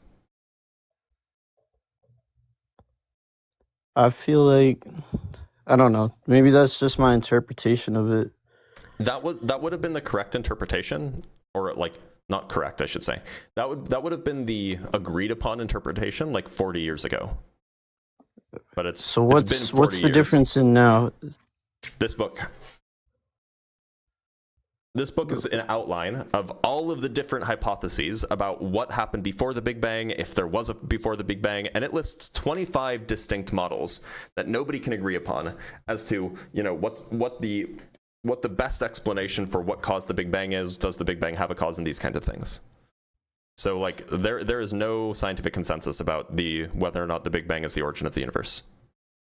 Oh, for those who are wondering, the book is Battle of the Big Bang by Niayesh Afshorty and Phil Halper. You might know Phil Halper as Skydive Phil on YouTube, by the way. He's a science communicator. Niayesh Afshorty is a physicist, or rather a cosmologist. Do you think we're in a simulation? No. No? No. I think we are. How does any of this have to do with the existence of a god? Well, I'm just trying to... I don't think you can prove God in the confines of our reality if he doesn't exist within those. Well, I'm just asking for evidence. I don't need proof, perhaps. But yeah, well, evidence would be good. That is my evidence that we live in a simulation. Okay, but I mean, it's not grounds evidence. Do you have to believe that we live in a simulation? Just based off, like, everything kind of follows the same, like, at the end of the day, all the physics and stuff is geometry, really. Like, it's all like... What does that have to do with us being in a simulation? The same patterns show up at the largest and smallest scales. Well, that's not really true. There's similar patterns. Like, I guess, but that's subjective. I think everything is subjective, though. You gotta just, like, be able to, like, give yourself room to think about things. I agree. Thinking about things is good. But, by the way, just a word of advice for everybody. Dash, before we get into this, Dash, I'm going to let you go, but thank you so much for being here. Just a word of advice for everybody. The best place to think about things is not necessarily in the shower, right? All right, let's talk to, so we have a super chat from Dr. Fudge. Pyramid Guy should look at Mini Minuteman. He absolutely should. Mini Minuteman is great. And we got $10 from Younger Hill. Sixth Bull in the 1990s. The Euphrates dried 1990s Gulf War. 39 nations in Babylon. George Bush Sr. Mouth of the Beast. Saddam Hussein. Mouth of the Dragon. Pat Robertson. False Prophet. Okay, well, look, if you want to send $10 to Schizo Preach, that's fine. I shouldn't say that. That's ableist. I'm sorry, guys. Anyway, yeah, if you want to send $10 to Preach, by all means, do it. And we got $10 from House 70. Thank you so much, House. The Great Pyramids were built as tombs. That's why they're on the left bank of the Nile. Sun sets or dies in the west. Valid for all pyramids built with that purpose. Yeah, that's fair. That's a fair assessment. All right, let's bring up our next guest. Oh, let's talk to Cinco.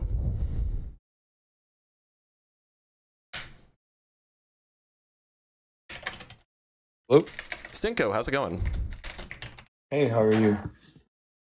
I'm doing all right. Cinco, do you believe in a god?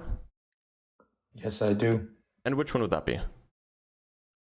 For now, maybe just what you call it, just like a deistic, like I just have a monotheistic perspective of a god, independent of religion. I don't know why you say for now. Like, what do you actually believe? Well, I'm figuring it out. That's why I say for now. Oh, okay, sure. That's fine. Okay, so what would you say is the most compelling argument you could offer me?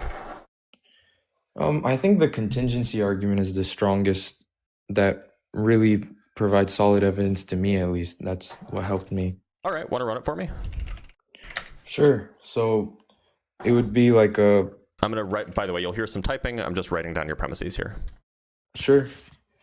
So we would start with the first syllogism being something like, there is existence, or something exists, premise 1. Anything that exists is possible or necessary.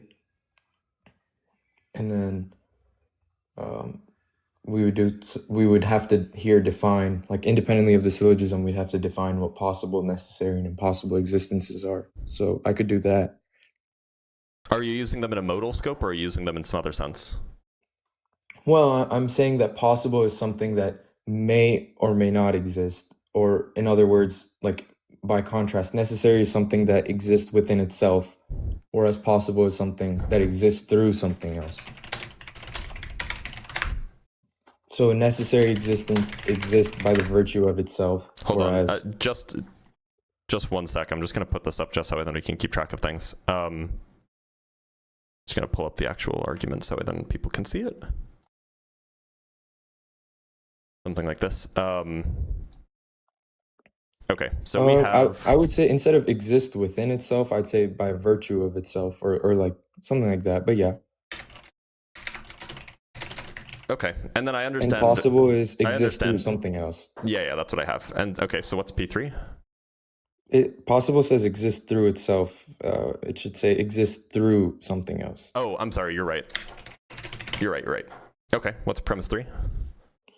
So premise 3 would be something like, every possible existence requires a cause. Mm-hmm. Which is kind of a definition of possible as well. Well, to be clear, how are you using the word cause here? So cause and effect obviously can't be defined independently of each other, right? So they come together. So cause would be the agent or action that leads to the existence of something else, or the change in the essence of the existence of something else. Okay.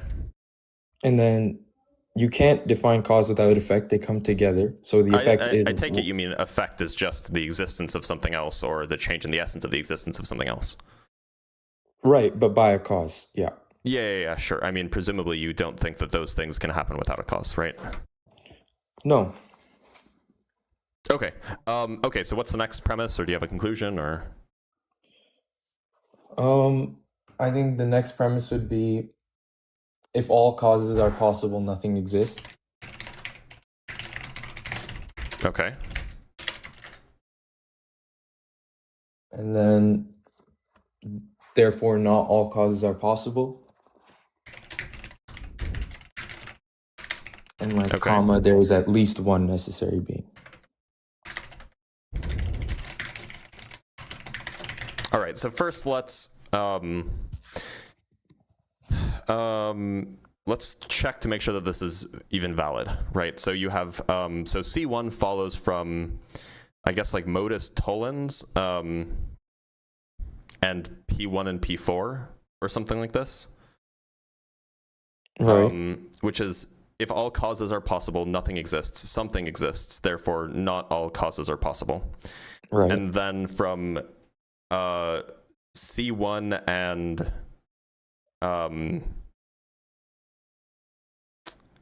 C1 and P2 kind of, there is at least one necessary being. So we have not all causes are possible. So then you have to say that causes exist, but maybe we can just grant that as an unstated assumption. And then, so if a cause is something that exists, and not all causes are possible, and anything that exists is either possible or necessary, then you get to C2. That would follow. I don't see where P3 comes about. P3 seems unrelated here. Yeah, I guess it's kind of just the expansion of the definition. We could remove it because it's just the expansion of the definition of anything that is possible. So we have C1, so C1 follows from P1 and P3, and then we have C2 follows from C1 and P2, something like this. Okay, fine. So it's valid. Now, why should I think that, and by the way, here you're using possible and necessary not in the modal sense, but in like some sort of, I guess, additional metaphysical sense, which I might struggle to understand. But what does it mean for something to exist by virtue of itself? Okay, so I mean, here we can, like, if I can give an example, that would make a lot of sense. Yeah, So, please. something that exists through something else, right? So, what is possible? So, like, for example, me, I exist through the virtue of my parents' existence. That's a good example. Or, like, basically anything on your desk right now exists through virtue of somebody else or something else, or a combination of things. When you say right? exists through the virtue or through something, is this like some sort of entailing relationship, or is this some sort of like supervenience relationship? Like what kind of thing are we talking about here? Well, I'm saying they would not exist if it was not for the existence of something else at some point. Okay, so this is like some sort of like sufficient, and this is like some sort of entailment. Like if my parents exist, no, you want like some sort of supervenience relationship. And for those who don't know, let me pull this up for you. We have supervenience.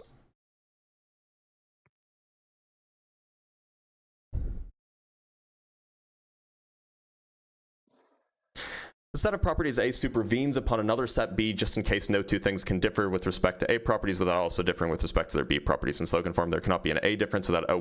I want supervenience in like an ontological sense, not in a property-based sense. One sec. Well, okay, so we can just say that like there is some sort of ontological priorness in that and like a unidirection or like an asymmetrical directionality in the relationship, namely I can exist, or my parents could exist without me existing, but I can't my parents can exist without me existing, but I can't exist without my parents existing, right?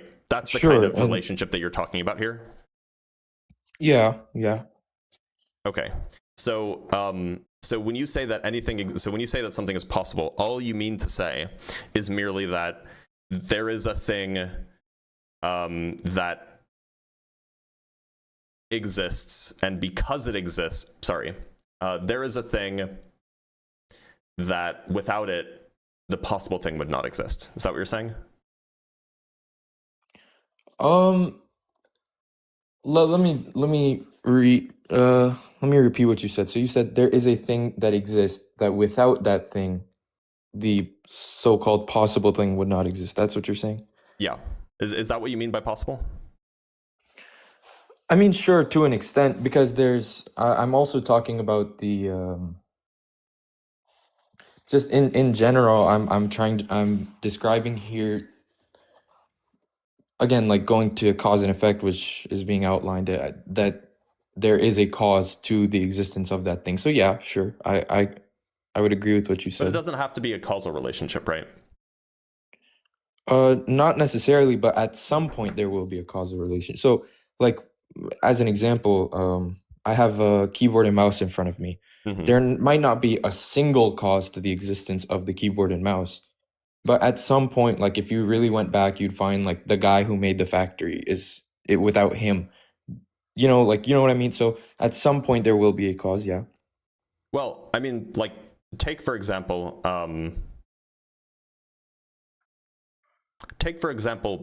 bachelors, right? Like a bachelor is like typically an unmarried man, right? Otherwise we would say bachelorette. But like bachelors only exist insofar as men exist, right? Sure. But men don't cause bachelors to exist. There's not a causal relationship between a man and a bachelor. It's a... Well, let me draw a distinction here. A bachelor is a property of a man. A Same bachelor way is a as noun. I wouldn't say it's a property. Oh, sure. I mean, you could call it a noun, but I'm saying that okay, I can give another example then. We could say that like I don't know, a vector space. I don't know how far you are in math, but it doesn't really matter for the argument. A vector space requires the existence of a set, right? And so, but a set doesn't cause a vector space. It's just kind of like part of the required component of a vector space. yeah, So, no, I mean, like it doesn't have to be a causal relationship, is what I'm saying. sure, yeah, no, I don't think possible existences all necessarily have to have a causal relationship. Okay, no. and so then for a necessary thing, you're saying it exists by virtue of itself. Can you elaborate on what you mean by that? Well, I'm saying that there are no conditions to the existence of it. They exist independently of all conditions. Like, so for all possible existences, there are some conditions that entail. Wait, like what do use the word you mean entailment. when you say all possible existences now? I'm just drawing a distinction. You said you were using the word entailment, so all possible existences. I'm understanding possible to mean like exists through something else in the way that you've used it. Right. So it's not clear to me what you mean by all possible existences. A possible existence would be like it sounds like you're shifting over to a modal sense of possibility and necessity, where you're talking about like possible world semantics. No, I'm not. I'm like, would you like me to rephrase it in a way that's consistent? Yeah, that'd be helpful.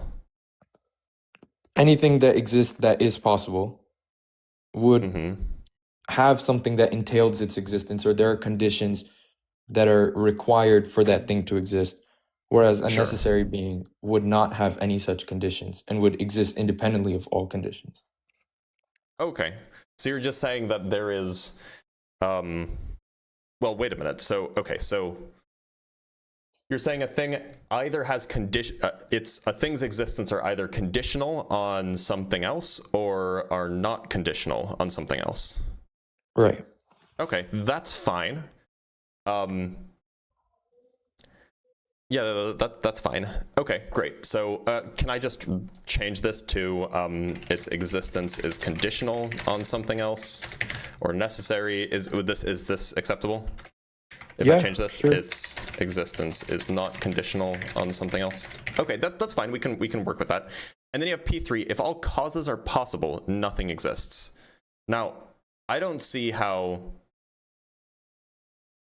this is true at all. Like, why would anybody believe this? Okay, well, again, the alternative is some sort of infinite regression, right?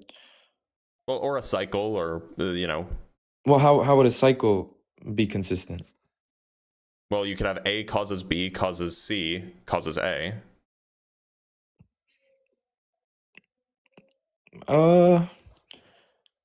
And not actually, exactly, because to be clear, when the word cause that's being used here, is this being used in a temporal sense, or is this like some sort of like conditional, kind of like in P2? It's the same as P2, I would say. Okay, so why don't we say if all, so just for consistency, why don't we say if all things that exist are possible, nothing exists?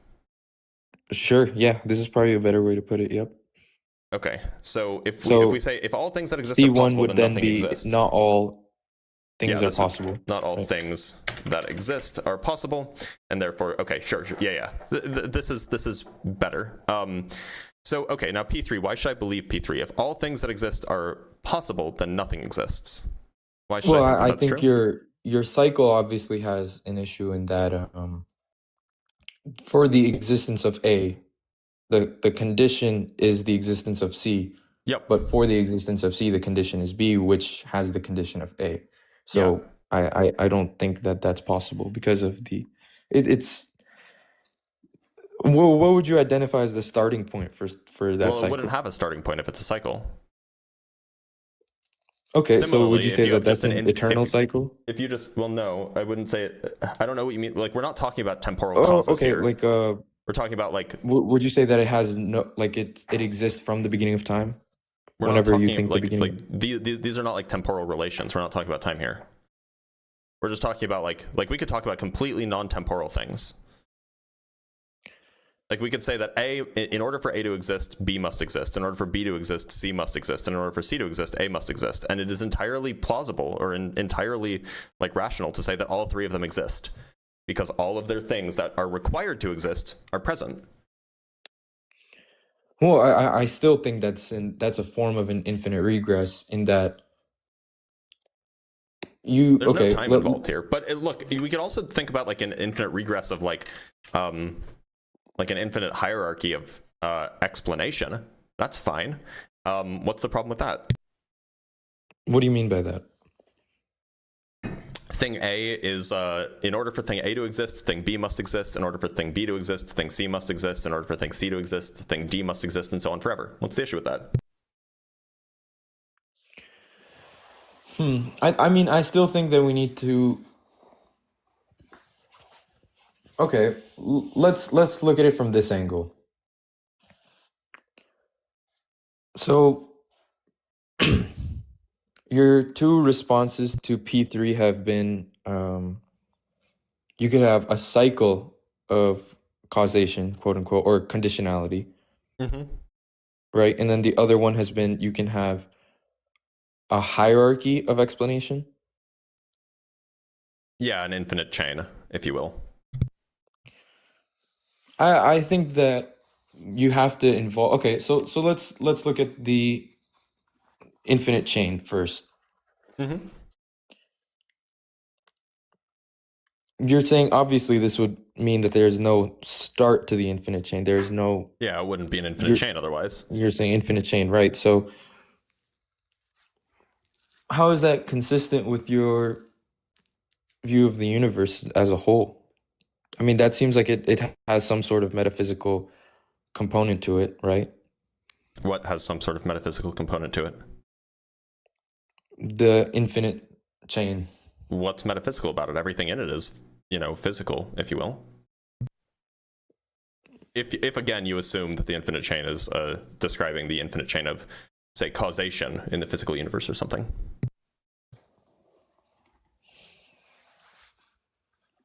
Okay, let me ask you this. What could you repeat what you think the issue with C1 is?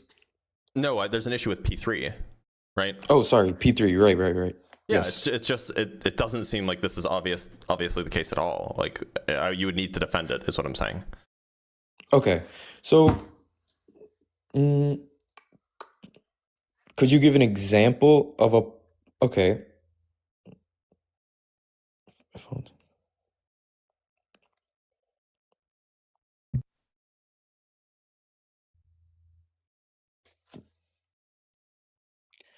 So let's go to your cycle first.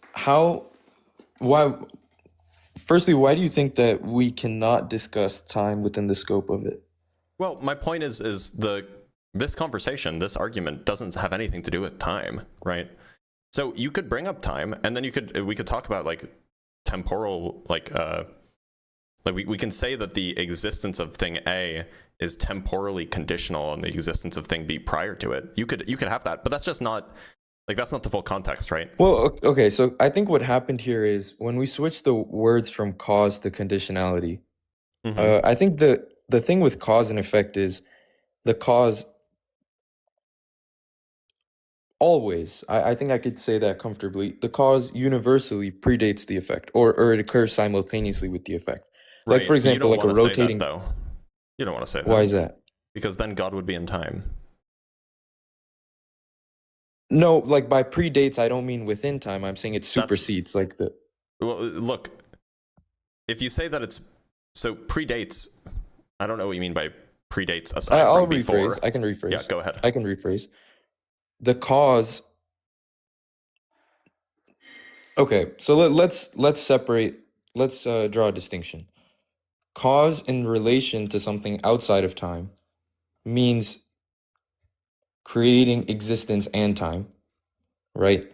That would be the... I don't know what creating means if you're outside of time. Well, I'm saying within possible existences, the way we can use the idea of cause and effect is something that occurs like it supersedes the effect. As in, if you have rotating gears, right? When you rotate the first gear, the second gear will rotate instantaneously. But that's in time. Right, so that's what I'm trying to say. It's not Within instantaneous, possible, but not instantaneous, but I'm saying like it doesn't. It's not like the second gear rotates right, before but that's the first still gear. in time. I don't know what it means for creation to happen when there's no time around. I'm saying let's first discuss cause with respect to possible existences, and then we can discuss cause with respect to necessary beings. Look, so if I think there's a different as far as way. I understand it, cause is a thing that causes and effects only happen in time. Well, I think the nature of causation is different, yeah, which is interesting. There's a lot of stuff to get to there. I just don't know what you mean by causation if you're not talking about something that's in time. Well, okay, so I think we would be jumping steps if I went there. I could start describing it, but I think first we have to address what causes mean within time before we can get there. Look, I mean, like, the reason why I changed it to conditional is because the cause and effect argument is probably not going to go the way you want it to. But I mean, we can do that if you want. Well, or we could accept that the conditionality has something to do with time. Like, obviously, I couldn't have came before my parents. I mean, so the conditionality can include time. Like, for example, it is the case that my conditional existence, my existence being conditioned to my parents' existence, implies, because because we're talking about things that exist within time, implies that my parents' existence is prior to or simultaneous to my own. Absolutely, that's fine. But sorry, I'm getting a phone call. Oh shoot, actually, maybe I should, one sec, I'm sorry. Maybe I should take that back, it might be a job offer. One sec. Oh no, it says suspected spam. If they call, they'll leave a message if it's important, right? Right, so sure, the conditional existence could absolutely be like a temporal thing too, but it doesn't have to be. Right? Sure. I mean, okay, let's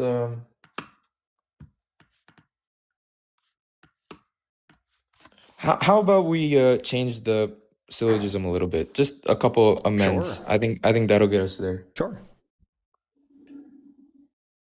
Or let me think. All possible. Any existence either possible. All possible.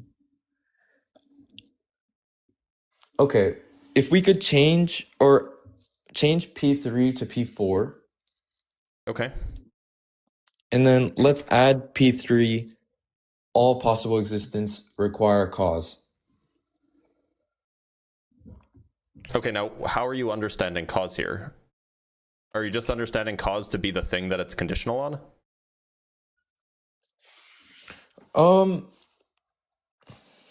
Let's be careful here. So if it's just the thing that it's conditional, no, I think cause is uniquely something that results in the existence of something else. Not a condition. It would be I mean, there are conditions to causes, but that doesn't mean the condition is the cause. So why should I accept P3?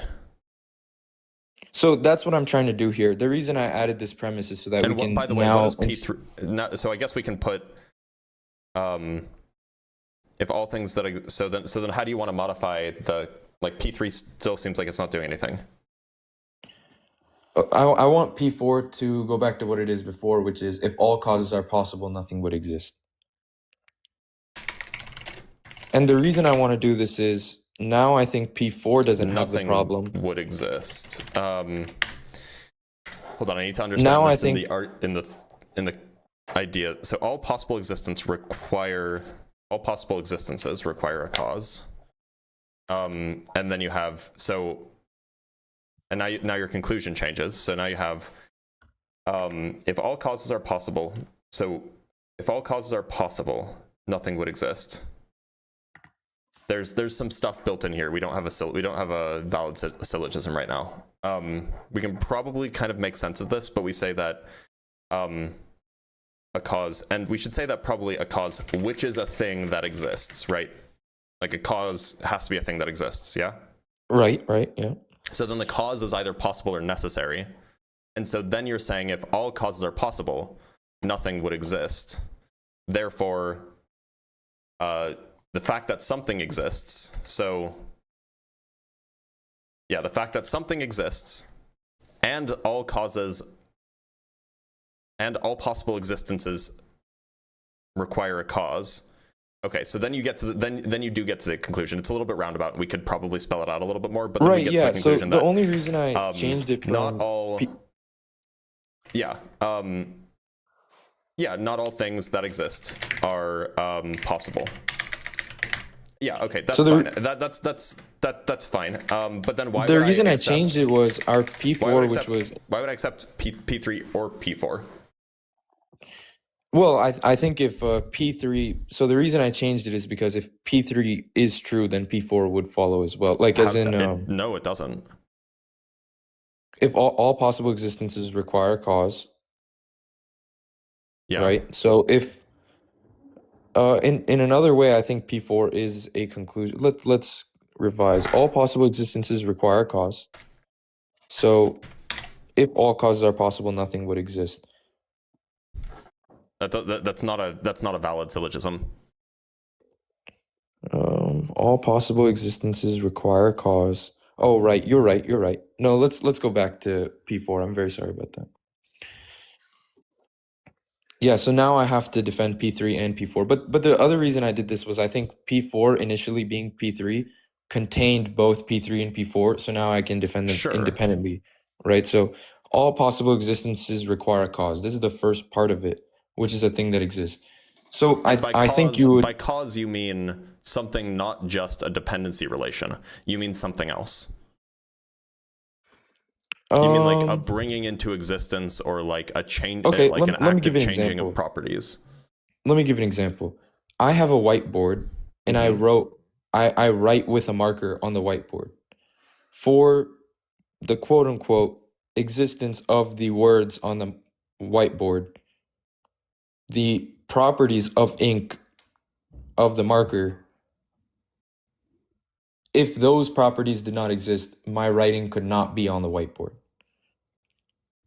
So would you call that a dependency or would you call that a causal relationship? Because the way I see it, the cause is the properties of ink in the marker, and the effect is... So a dependency or a causal relationship is a kind of dependency. Yeah. So it's both.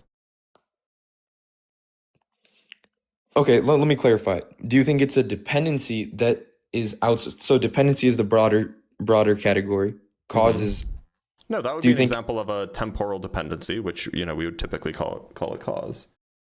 Right. Okay. So let's extrapolate that to... That's what I mean by cause here. So a temporal dependency that you would call a cause colloquially. So all possible existences require a cause.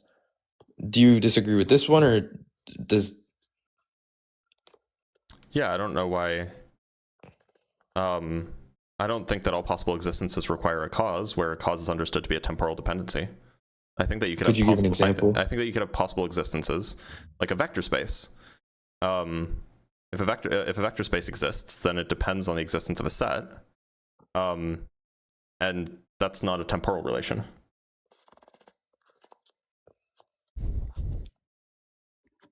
So what type of relation would that be? Because we can include that within cause, and then I think you would just say, let's change the word from cause. It's a non-temporal kind of part-whole relation.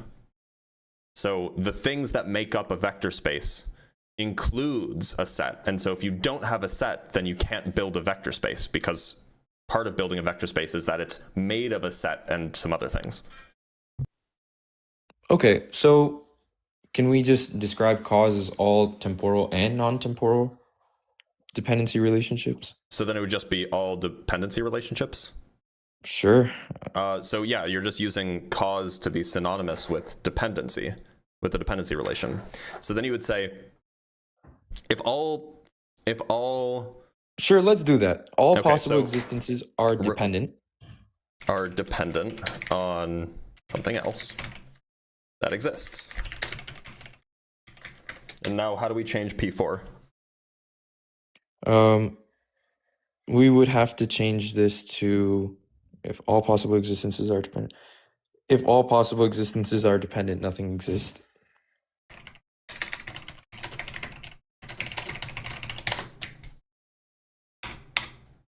Mm-hmm. And then I think we're good from there. This should still follow. So we have so now we have all possible existences are dependent on something else that exists. I think that that's probably true by definition. The definition that you gave of what it means for something to be possible. Sorry, I missed that. What'd you say? So the definition that you gave of what it means for something to be possible, that its existence is conditional on something else. I think that that's just what P3 is. P3 is just stating that again. And then P4 says if all possible existences are dependent. When we started the syllogism, we had P3 and then we said, let's just delete it. So we're kind of back there.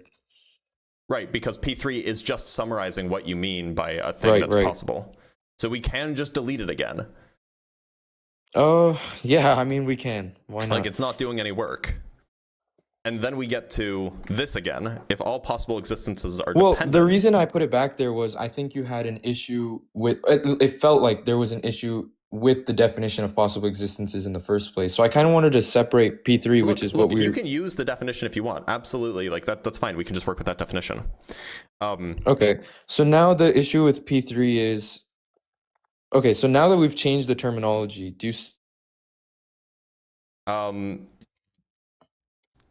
So now it's not... Okay, so now if all possible existences are dependent, then nothing exists at all. Even then, it's actually not clear that that's the case. You could have like an infinite chain of dependency relations. Or causes, as you call them.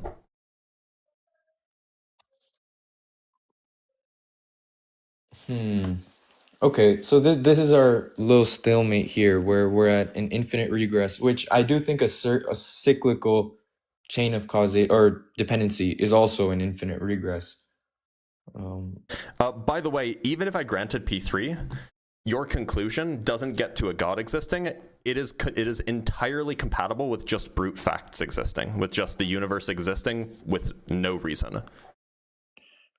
Okay, so let me ask you this. I think that if we stay here, we're gonna get into this stalemate with. Well, that's why I said even if I grant P3. If I grant P3, let's say that I grant P3, right? Okay, so we can. So what I would do is I would use the conclusions as premises towards proving the. So here I put necessary being.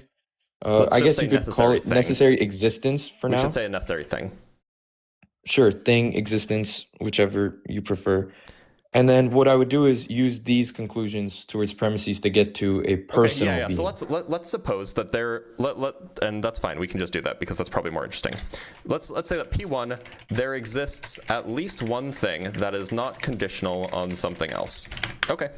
What's the next premise? Right. So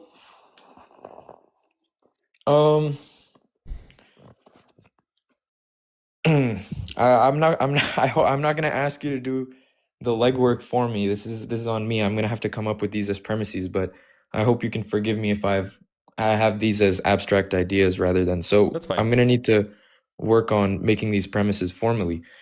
But so here's what, just speaking aloud, right? Something that would come to mind is existence that is conditional on time would also be conditional existence. So yeah, but I wouldn't say that the universe is conditional. The universe's existence is conditional on time. So if time did not exist, would the universe still exist? I would say that time stands in a part-whole relationship with time. Sorry, the universe stands in a part-whole relationship with time. And so we would say that this is called priority monism, by the way, if you want to look something up, that the one thing that exists is the universe, and then its parts are kind of supervening on the whole. And so the parts are dependent on the whole existing. So the universe exists, and as a result, time exists. Okay, well, let's make let me examine what you just said there. So you're saying that it's not a dependency relationship between the universe and time. Yeah. Or rather it is, but it goes the other way. Does it go both ways? No. Dependency relations can't be symmetrical. Okay. Well, they could be in like a, like a, for example, like a barter. Like I'll give you something if you give me something. So Well, I that's was not wondering really if it was, that's not really a dependency relation, right? yeah, so I was just making sure that that's not what you were. Okay. So you why don't I just shortcut this? Suppose the universe exists. I mean, we know it exists. I imagine that you and I agree on that. The universe exists, and suppose there's just no reason why it exists. There's no cause. There's no explanation. It just exists. Okay. How does that? Why does that fall apart? Well, firstly, if you're granting that all possible existences require cause, so what we would need to do, like that No, but P3. the universe would not be possible in this case. In this case, this would be something that is not conditional on something because it doesn't have an explanation for why it exists. So it's not caused by something. Right. So where I was going was, if we're granting that P3 from the original syllogism, the next step is going to need to be to either understand what you mean by the universe. Yeah. Or, So I'm saying that the universe is not a possible existence. Under your definition, it would be a necessary existence. Why do you think so? I'm saying, is that compatible with the argument you're trying to make? Because if that's the case, then you can. Well, I think the universe has dependencies, right? That's why. The universe as a whole, or the universe, like pieces of the universe? Okay, because so the distinction that's okay, being now made now is I the get where universe we're as a at. whole compared with a rock inside the universe. Okay, now I understand what you're saying. So let's make P2 in this next syllogism a necessary being is simple, as in it's not comprised of parts.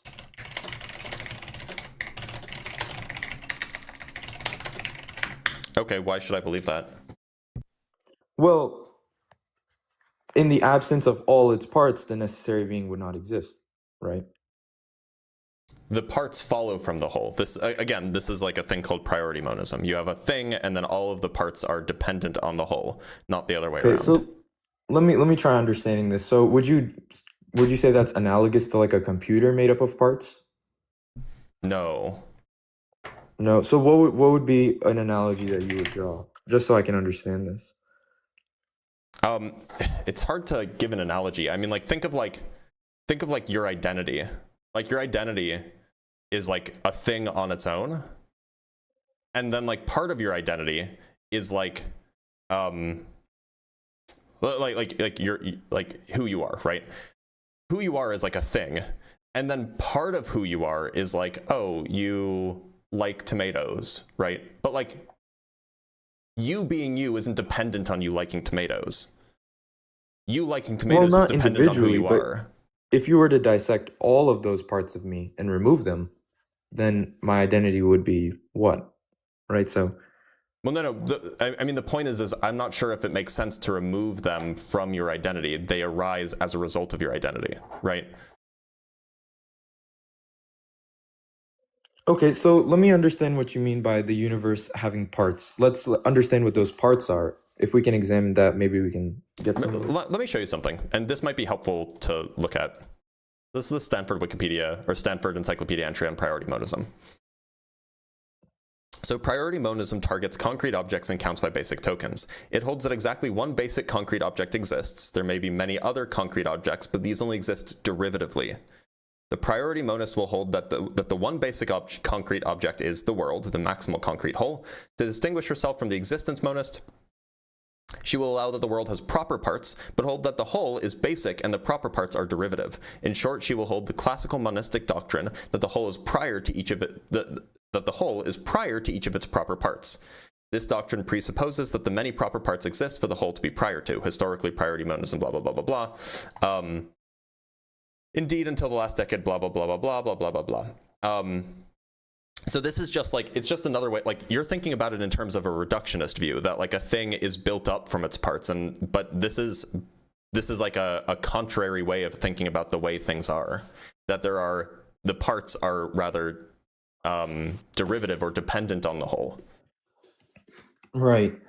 Firstly, I just want to say really thank you so much. I've learned a lot from this conversation and from you, so I'm enjoying this a lot and I appreciate it. And I'm glad we're having a friendly, cordial conversation as well. Yeah. By the way, I imagine that you are a priority monist about God, at least, because you think that, I mean, whatever properties you think God has, if God has properties, then those properties in some sense derive from the being of God. Right. You're right about that. Yeah. And so priority monism shouldn't be so unfamiliar to you. I'm just saying that the features of our universe derive from the whole, rather than the whole deriving from the parts. That's all I'm saying. So I think another thing to think about is, I think the average layman, for example, would accept some sort of idea that the universe is dependent on time or space. Like there's a dependency there. Whereas I think your priority monist conclusion that those are features or derivative qualities of the universe rather than parts of it. I think I accept that. And also that's why I think having this conversation with someone who's much more versed in physics than me is very valuable for me. Because like I said in the beginning of the conversation, I'm just figuring stuff out for myself.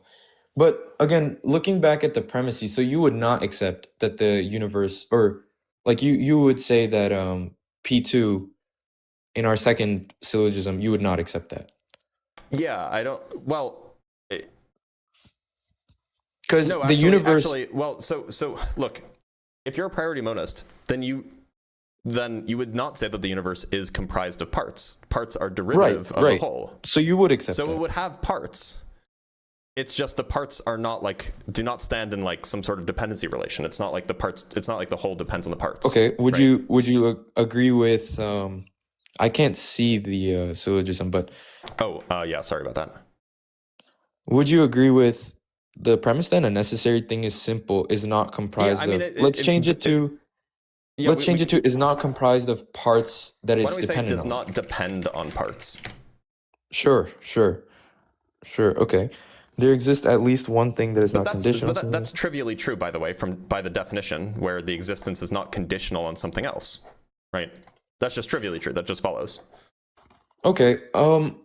I liked using the word simple because I could reference that in the future for something else, but we can just go ahead and remove this. Okay. Because there exists at least one, including parts making it simple. We can just add that. Perfect. Okay. There exists at least one thing that is not conditional on something else. So you would just call this the universe. Yeah, and it seems like that's compatible with atheism. Right. Okay. So let's would you say, what other properties of this necessary being the universe would you say, what other properties would you say it has?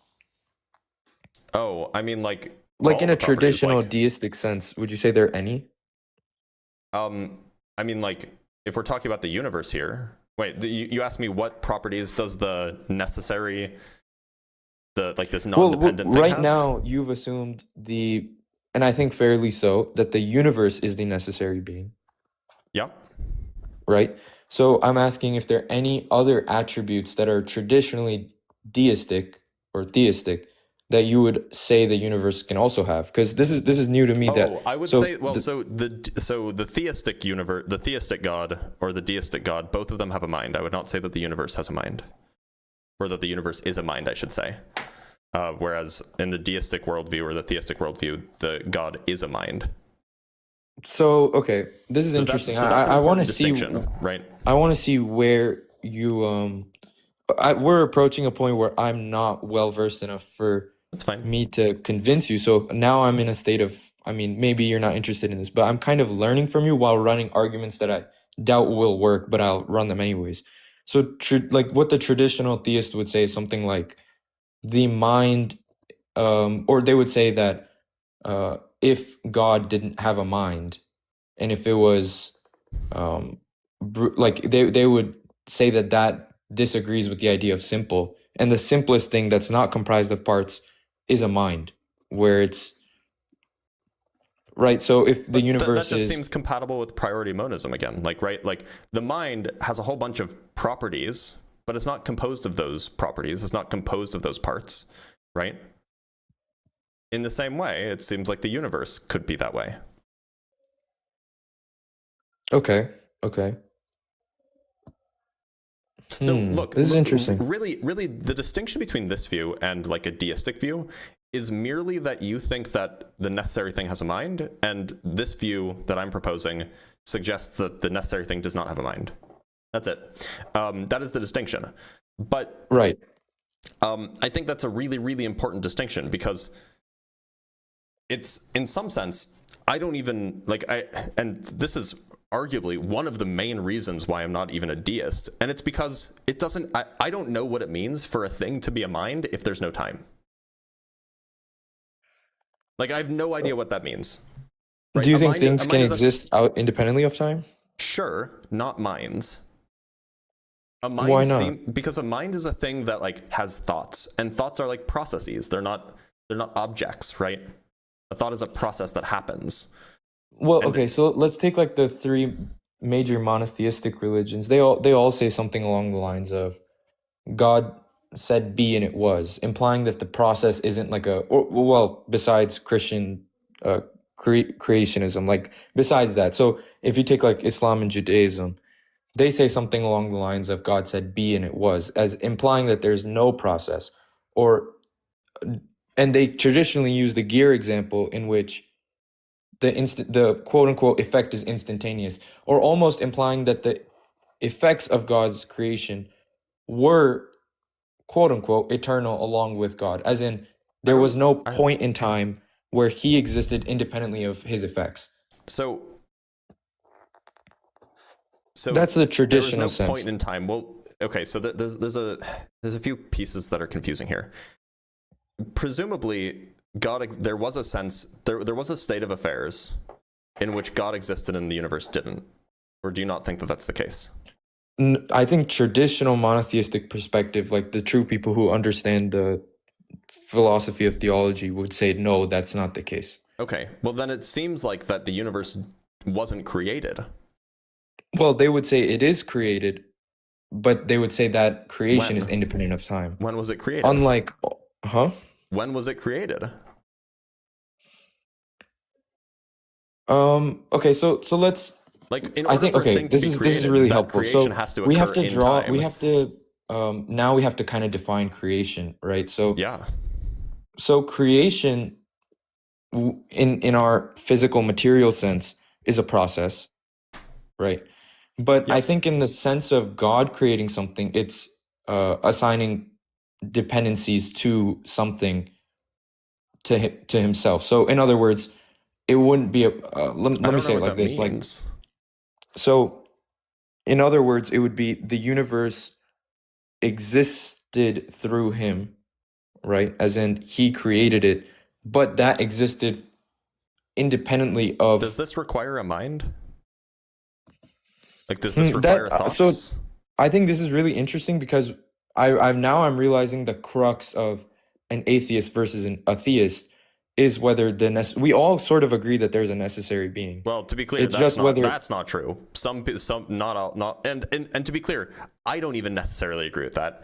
But well, okay, actually, given the definition that you've provided, yes, I do agree with that. But the standard definition of necessary is different. But anyway, yeah. So the question is whether or not the thing that is fundamental has a mind or not, right? Right. Yeah. I think traditionally you're going to get theists that say something along the lines of anything that is not a mind, not in like a syllogism form. Like, I'm not saying this as like a premise, but they would say anything that is not a mind would not qualify simple, because it would be comprised of parts that the necessary being is dependent on. Whereas a mind is uniquely simple in that it is not comprised of parts. It can function independently as a mind. Why would I think that a mind is the only thing that can be simple?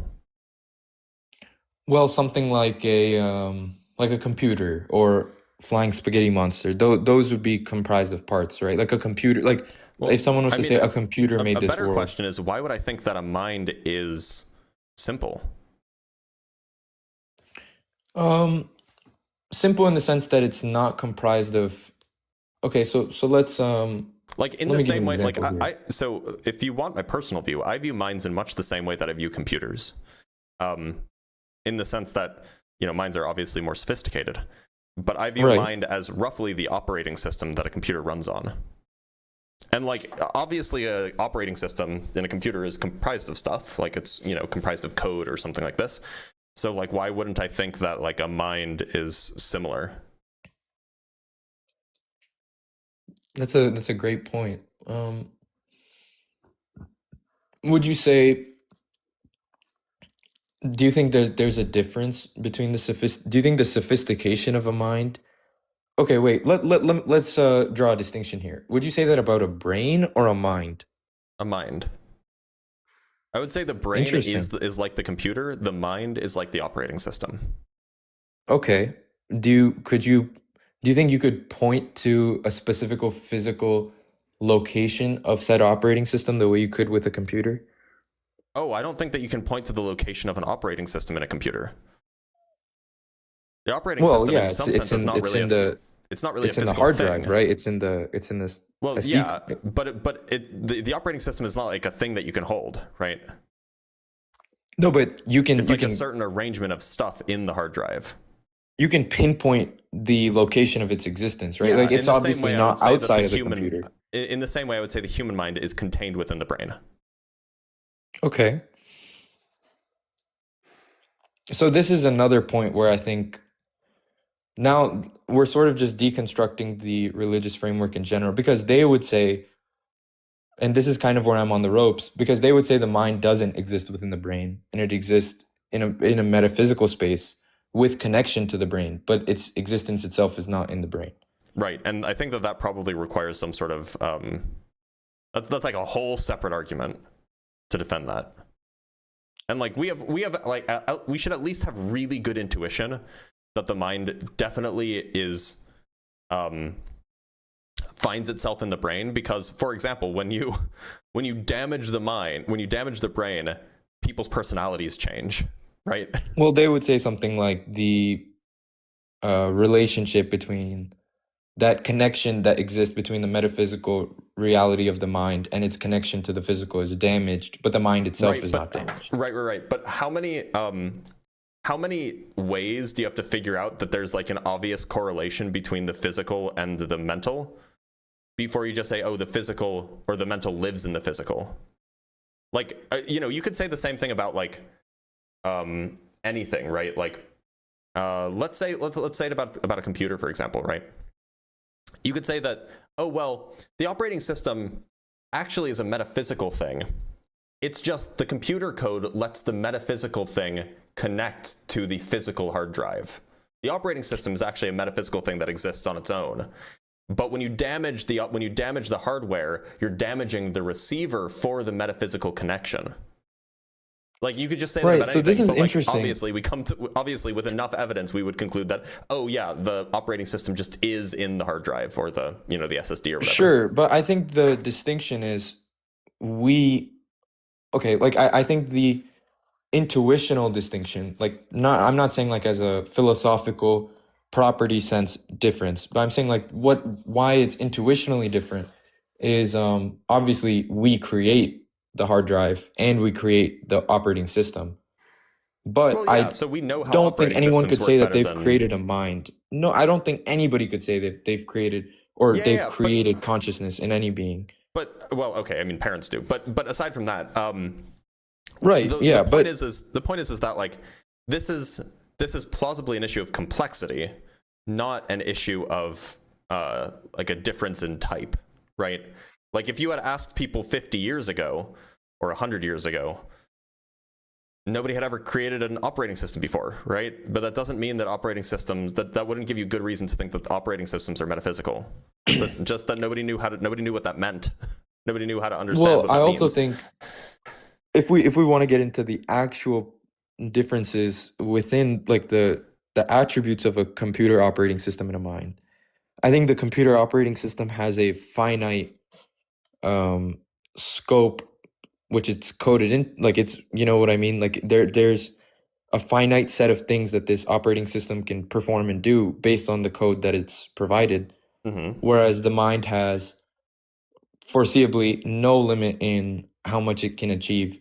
I don't know how you would come to that conclusion. I mean, like, do you think that anything besides humans have minds? Yeah. Okay. Sure. So like animals generally would have minds? I would say that their consciousness it's a different type of consciousness. I would say human consciousness is unique, but I don't think the idea of minds is unique to humans. And what I mean by unlimited, that's fine. let me clarify when I Okay, say sure, go ahead. unlimited potential. Like what I mean by that is a human can learn something, whereas a computer, even your AIs or whatever, you know, like these new things, they are, I wouldn't say that they're truly learning something. They're just being provided with more data to perform their same operations. Look, so the way, are you familiar with like machine learning? Yeah. Because machine learning is essentially the way that it's very, very similar to the way that humans learn. You basically have a whole bunch of, you know, we call them neurons in the computational device. And then you provide, this is one way that it's done anyway, there are a lot of ways, but one way that it's done is that you provide an input and then you compare the output with what you want it to be. And if the output is what you want it to be, then you reinforce it. You provide some sort of reward or you reinforce it. And if the output is not what you want it to be, then you either don't provide a reward or you provide a punishment or something. And so over time, as you provide inputs and check outputs, what you end up finding is that the reinforcement builds stronger connections towards the things that you want. And that's very, very similar to how like neuronal connections work in the human mind, in the human brain, right? Like how we learn things. You learn that a sound, like, you know, a baby will learn that if they make a particular sound, their parents' faces light up when they say mama or dada. And so that's a positive reinforcement, you know, and it sends signals through, and then you get those particular neuronal connections that led to that outcome being reinforced, whereas other neuronal connections that lead to other outcomes that don't sound like words don't get reinforced. And so it just seems like it is a very similar way to how we learn as to what happens in a like machine learning environment. Would you say machines, computers, any like that entire category of things we're speaking about? I'm not sure if there's a formal term to describe all of them. Would you say that they have the capacity for presential knowledge? I don't know what that word means. Presential? So presential knowledge would be like, for example, like you know that you're hungry, but there's no like that thought and yourself, there's no distinction between them. Like you think that and know it through yourself without any external, you know what I mean? And like it might not be accurate, it might not be. You mean like it's a knowledge about the way that you are? Right, yes. I don't so I would think that humans learn that in the same way that machines could in principle learn that. I disagree. I don't think humans learn that. I think that they're very much they born with absolutely it. do. I think that like when you have a baby that doesn't get fed, I don't think it knows what hunger is. I think rather it just is upset, and then it gets food and then realizes that, oh, that upset feeling goes away. And so it learns to associate But presentially that. it knows it's upset, right? Well, yeah, and so like it is just. So I mean, that's I just think a state of affairs. I don't know if that's like a knowledge. It's like a degree of meta knowledge or something. Where I agree with you is that the presential knowledge becomes more in tune with reality as a person grows and learns.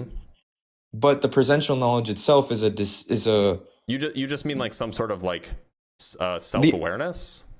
Yes, yeah, sure. It doesn't, I'm saying the accuracy with the real world improves as a person gets older and learns more about the world and themselves, but the ability to recognize things about themselves exists from immediately, right? So it's not, well, I don't know if that's true. Like I don't know if it exists immediately, but suppose it is. It's just not clear if that's something that just that necessarily is distinct from that necessarily humans have that machines don't have. It's not clear that machines don't have that, by the way. It's also not clear that even if they don't have that they couldn't get it. So like there's a lot of like, I think people, like we have our own experiences and our own experience, and then we assume that other people have a similar experience because they look and act similar to us. Like we assume like I assume you have a mind because you're basically the same as I am, and I have certain experiences, so I assume that you have certain experiences. But like, we don't make the same assumption about dogs or about fish because they're different from us. And because computers are so wildly different from us, we just assume that they can't have these sorts of things. But I'm not sure if that's the case. But Cinco, you've been up for an hour now. I should probably let you go and move on to another guest. Is that fair? Yeah, absolutely. I just want to say I really appreciate this conversation. I learned a lot from it. And yeah, absolutely. Thanks for being here, Cinco. It was great talking to you. Thank you. Likewise. By the way, my phone call got canceled, so I'm here till noon. Well, it didn't get canceled. It's kind of handled already. We have some super chats, and I'll move on to our next guest. So we have from Sway for Everything with the $10. Hey, Dr. Blitz, how is the four-dimensional Hausdorff-Lorentzian differential manifold business going? I hear it's expanding. See what you did there. Gretchen with the $3. Your live also not the best place to work shit out. Oh. Yeah, I mean, like, look, I appreciate conversations where they're had, right?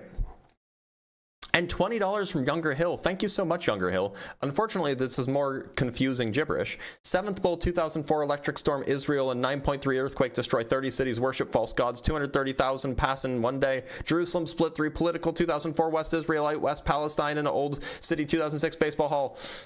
Okay. Okay. By the way, quick reminder, quick shill for myself, if you will.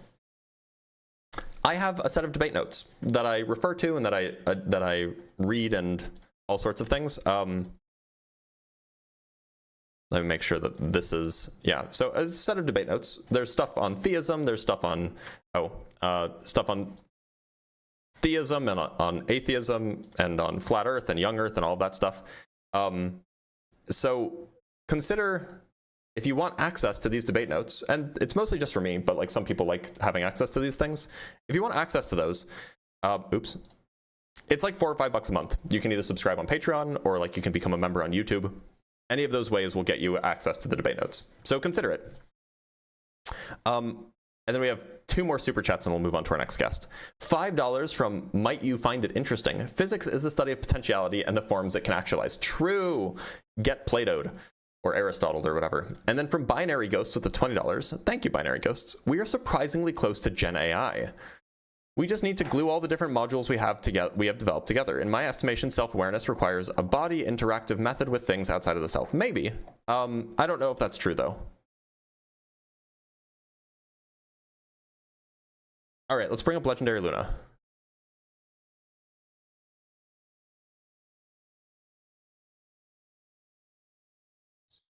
Luna, how's it going? Good. Hi, can you hear me? I can. Luna, do you believe in a god? Yes. So a small bit of background. I was raised Christian, brought to church. I always kind of side-eyed it, never thought very much of it made sense. So I was very skeptical. I found you through allegedly Ian's channel, actually. He brought to light a lot of great points that I was struggling with about Christianity. Mm-hmm. And so I was thinking, if there is a God, God has to be reality, and that science is probably one of our best avenues to understand God. So if your argument is merely that God is reality, then yes, I think that, like, I agree reality exists. If your definition of God is reality, then using your definition, I absolutely believe that God exists. That's just not what I mean when I say I'm an atheist. Okay. I was just kind of curious then, when you are arguing with people that believe in a God, what exactly distinguishes it as a God from, what I think is just reality being God? It usually is independent of physical reality, and it has a mind, and it has a will, and all of these things, and it's, in some sense supernatural. It exists metaphysically rather than physically, all that stuff. Okay. Well, this has been brief but really insightful. I appreciate your time, and I appreciate you talking with me. Yeah, of course. Thanks for being here, Luna. Yeah. I know that the super chats are cut off at the bottom. I don't know how to fix it, so that's why I read them. Sorry about that. All right, let's talk to Bander. Oops. Bander, how's it going? Bander? Oh, there's a huge delay. Okay.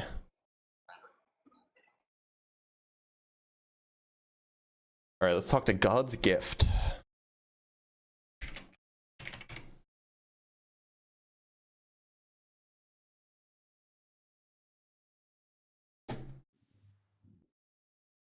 God's gift, how's it going?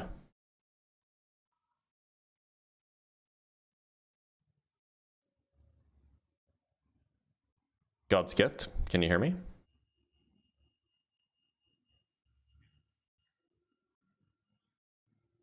All right. I think I've spoken with Dirk Diggler before, but we'll bring up Dirk Diggler and just double check. Dirk Diggler, how's it going? Have we spoken Doing good. before, How about Dirk? you? We have not. No. Oh, okay. All right. But Dirk, I know how to make a squared circle though. That's the thing. that's cool, but do you believe in a God? I don't, but I know how to make a squared circle. Okay, cool. But today's topic is about the existence of God, so I'm gonna let you go. Okay, let's do I know, right? I know, right? Hey, Dr. Blitz. Hey, I know. Do you believe in a God? Oh, yeah, for sure. Okay, and which God would that be?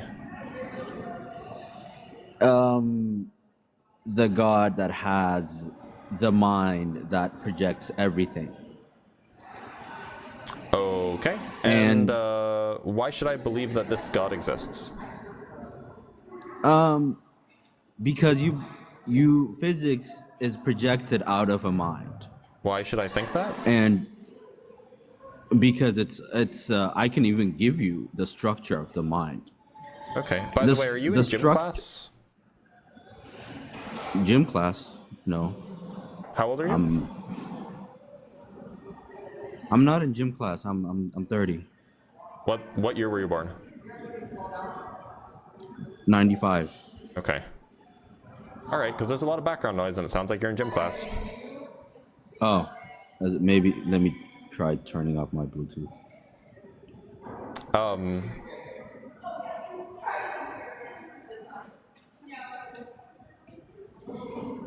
Okay, so tell me, what is the yeah, it is a little better. So tell me, what is the reason why I should think that this God exists? So, like I said, like I can show you the structure of the mind where physics comes out of, and right, but that's assuming such a thing. That, that's assuming such a mind exists. I want to know why I should think such a mind exists in the first place. We know projections are part of physics. So why don't you know? Why don't you want to know the substratum of where things are projected out of, which is a mind? Can you define a projection for me? Can I define projection? Projection, like it's not the thing. It's not the actual thing, but it. Oh, Andy left. Okay, easy come, easy go, I guess. Let's talk to Peter J. Parker III. Ooh. Peter, how's it going? Pretty good. How are you? I'm doing all right. Peter, do you believe in a God? Oh yeah. And which one would that be? Probably just like it's somewhere like in between, you know, like a Christian God and like Buddhism. Okay. So why should I think that such a thing exists? Well, I think that you should look deep into your heart and soul and think, did I really just come here by chance? Well, I mean, if you ask my mother, she will tell you that there was birth control that was ineffective. So yeah, in a sense. Okay, but you see, that birth control that was ineffective had a like 1 in 1 million chance, which does show that something wanted you to be here. So No, therefore, I mean, sometimes birth control doesn't work very well. Right? yeah, you're right. But like, are you gay? No. Okay, well, if you were gay, I would say that like God chose you to be gay, but I guess he probably could also choose you to be straight too. Okay. So why should I think that the God exists? Because people who believe in God become rich and Israeli and like they get a lot of money. Wait, what? Do you know about Israel? Are you talking about like the modern nation state? Yeah, the Jewish state of Israel. Yeah, what about it? So if you move to Israel, right, you'll get a lot of money. Why should I think that's true? Do you like turtles? Don't kick me, bro. I see you going for that mouse. You're No, thinking I was just about it. typing something down. Do I like turtles? Can you justify why you believe in a god? Yeah, because he's a turtle in the sky. I was getting there. All right, you're getting kicked. I know you're trolling. Yeah, love you. I hate you. I hate trolls. Trolls are my, like, I hate them so much. I hate trolls. By the way, we got a CBJ raid. Thank you, CBJ.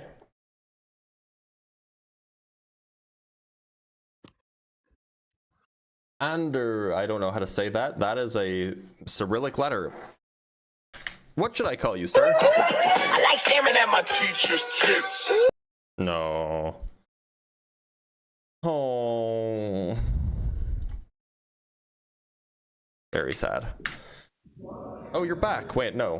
Why did I bring you up? I didn't mean to bring you up. Let's talk to McDonald's Canada.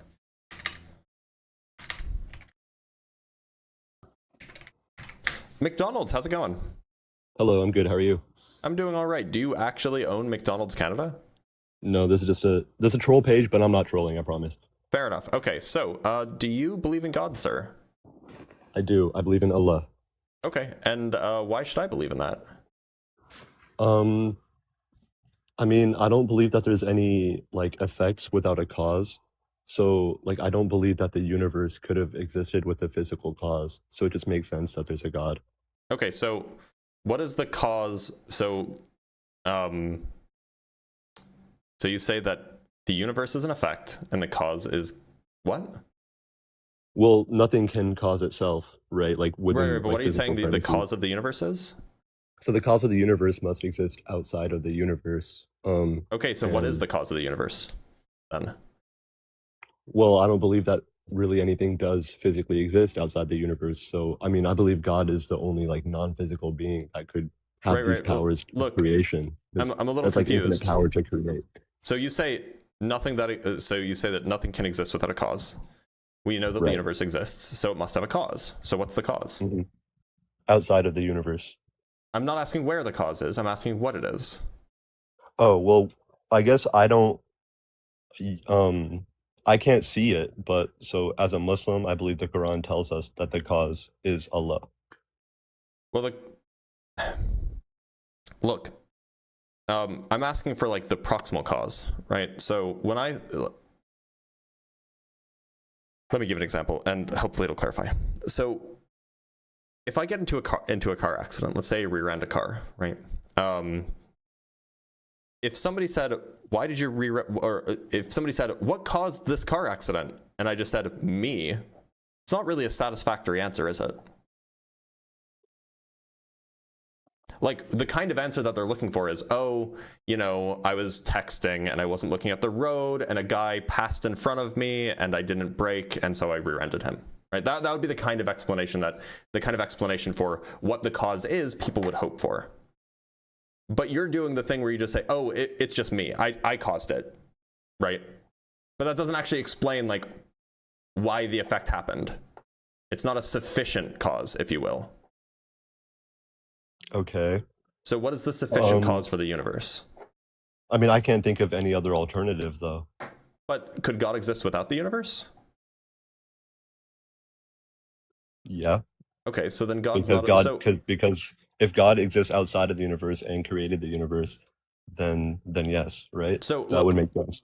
So a sufficient cause is a thing that if it exists, then it follows that if the cause exists, then the effect necessarily exists.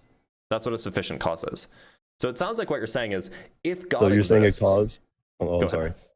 Are you saying a cause is dependent on the effect it creates? No. What I'm saying is that the effect will always exist so long as the cause exists. If the cause is a sufficient cause.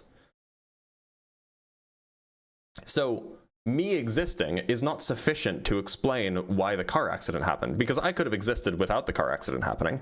Rather, you need more in order to provide the actual Okay, I sufficient understand cause. now. So what is the You need, like- actual what's the efficient cause for sufficient cause for the universe existing?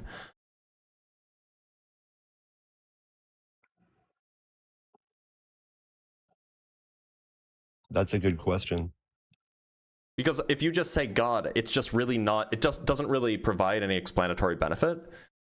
Right. You may as well just say, well, it just exists, right? Like, okay, that doesn't help us explain anything.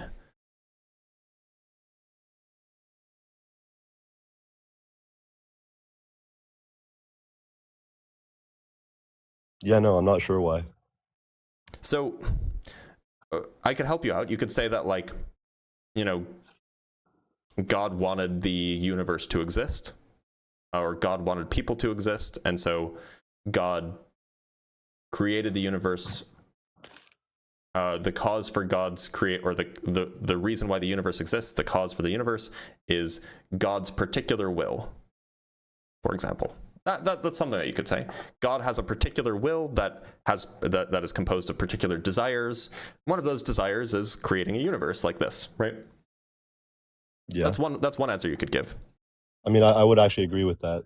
But if you agreed with that, then I would ask, okay, well, so that's an effect, right? The will being what it is a particular effect. So what's the cause of that?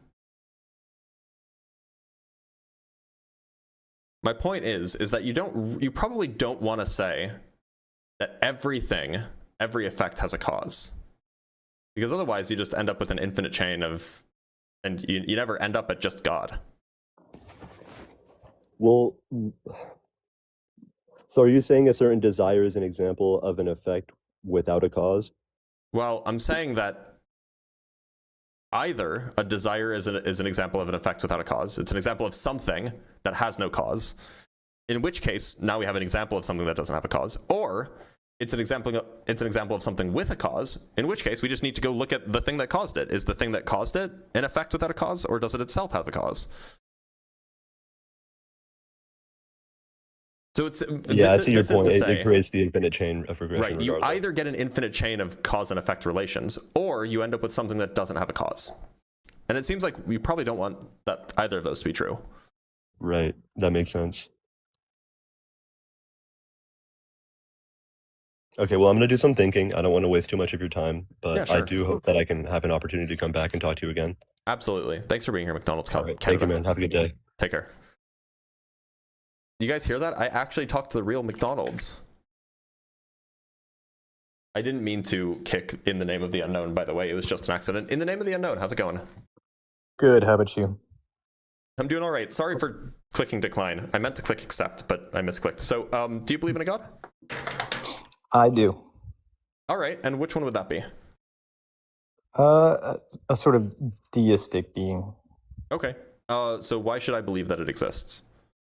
So I think I would argue from your position of empiricism that the claim that God doesn't exist isn't consistent with a methodological empiricism. I'm not an empiricist. Oh, sorry. I thought that was the case. What is your framework, if I might ask? So I wouldn't call myself a rationalist. I'm not sure if it's certainly not an empiricist. I mean, a rationalist just says that there are some truths that can be learned internally without access to the external world. And I think that there are definitely some truths that can be learned without access to the external world. Like for example, you can determine that you yourself exist, or at least that there is something that exists without access to the external world. You could develop much of mathematics without access to the external world. So I wouldn't call myself an empiricist, no. Gotcha. Okay. Well, my general argument is that the case for both theism and atheism sort of occupies this class of unknowable truths. And so uh, you can't really prove in either one or the other direction, and that belief is more or less either a choice or it's dependent on the knowledge that is prevalent in your society, belief or lack thereof. So, I mean, do you think that you can't provide evidence for such a claim? Perhaps you can't provide proof, but the question is, I don't think that we can really provide proof for much of anything. So we rely heavily on evidence of various kinds: historical evidence, experimental evidence, observational evidence, mathematical evidence. We rely on evidence to come to conclusions. And I'm happy to use evidence to come to conclusions. So is there, that evidence is a perfectly good reason to believe something. So what would be a reason that you would use to come to the conclusion that you've come to? I think that Leibniz's principle of sufficient reason is a pretty good version of the cosmological argument. So are you referring to the strong version of the PSR or the weak version? I'm not really sure of the difference between the two, to be honest. The principle of sufficient reason, I just want to make sure I get the text completely right. There's the strong version. Let's go to the Stanford Encyclopedia. Actually, Stanford might even tell us which one Leibniz liked. Let me see. So Leibniz liked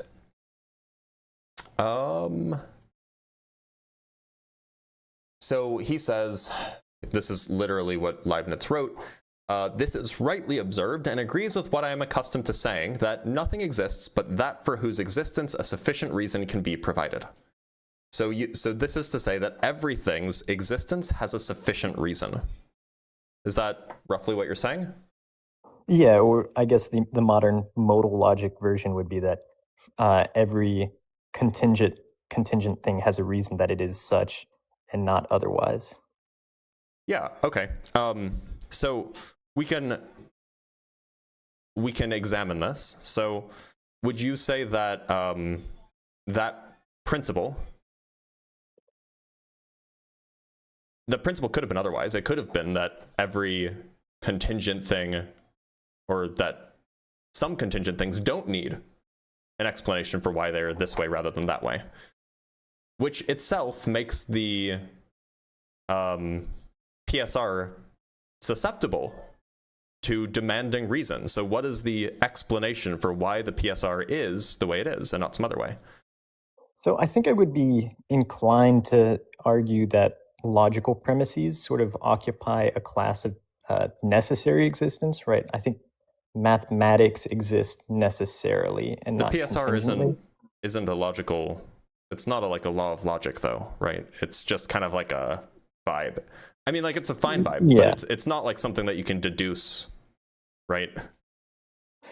Right, but I would say there's at least some forms of logical inquiry that occupy necessary and not contingent truth. So maybe the principle of sufficient reason doesn't occupy that class, but I would say that there are some logical truths that do. Well, sure, and I agree with you on that. For example, given the standard axioms of arithmetic, 2 plus 2 can equal nothing but 4, right? There is no other way that 2 plus 2 that in conjunction with all of the axioms of standard arithmetic, that 2 plus 2 could equal anything aside from 4.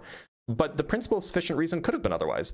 Instead, there could have been a principle describing possible ways that the world is, as some things require explanation for why they are this way and not some other way, right?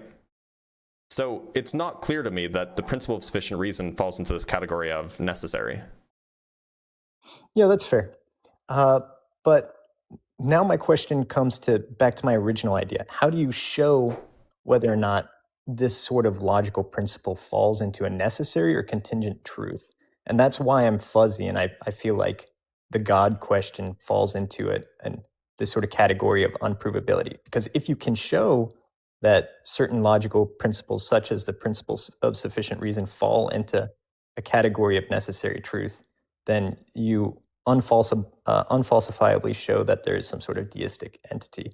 But otherwise, if you can't show that, then By the way, that doesn't follow. Even if you accept the strong PSR, it does not follow that you get a deistic entity. At least that there has to be some necessary cause to Sure, that doesn't get you anywhere close to deism, though. Right.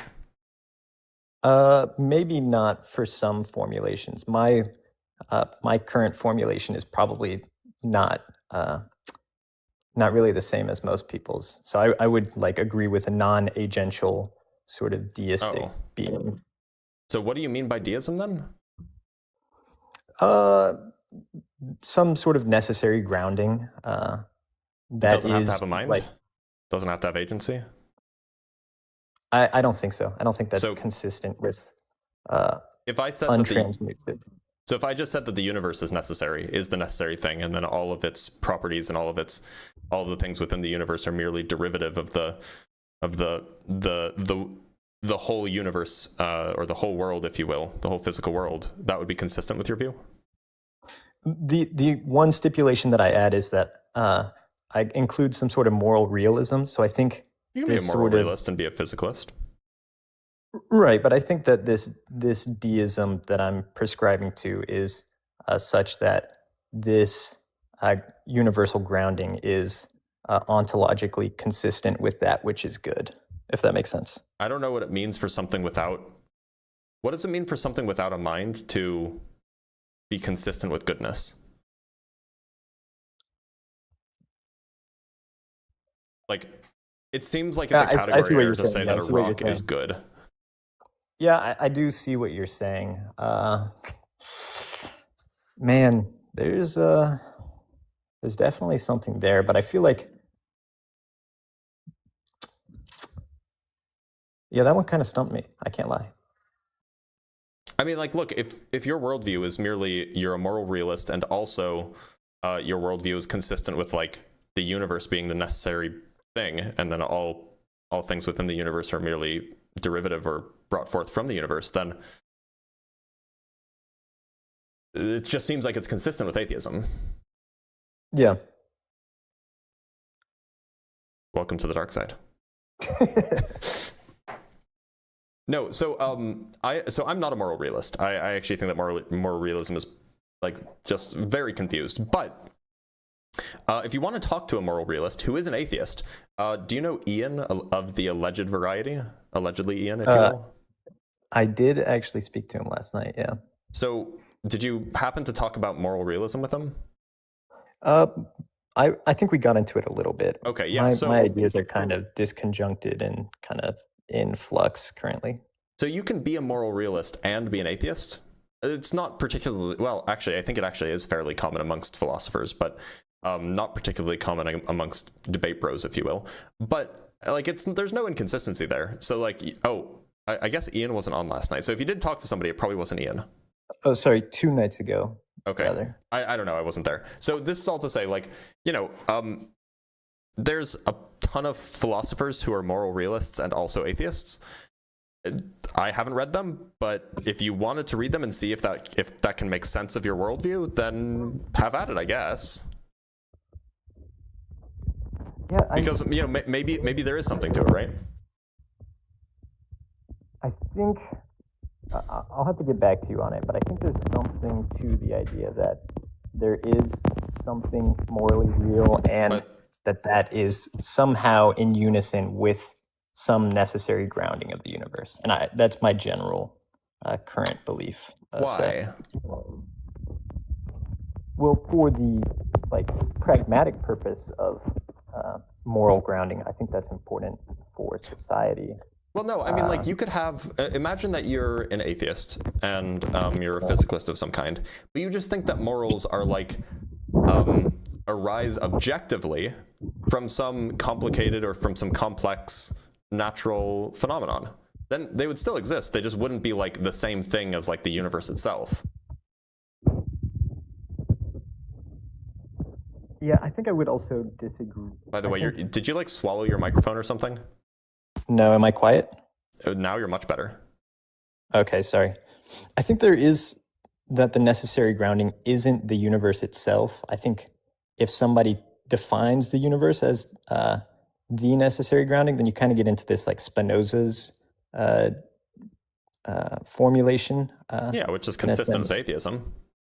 Right, but I would say that I think that necessary grounding is external to the universe. Why? I don't have because of my beliefs regarding moral realism. I think that's why I would say that. And I think I'm also a mathematical realist, so I think that those mathematical principles are kind of imbued into the nature of the So universe. if you're a I think there mathematical are- realist, or so when you say mathematical realist, do you mean that they arise from nature, or alternatively, are you like a Platonist of some kind? I think that they are. I don't think Platonism is right, that they like exist in this mystical realm, but I think that they are not. They're independent of the human mind.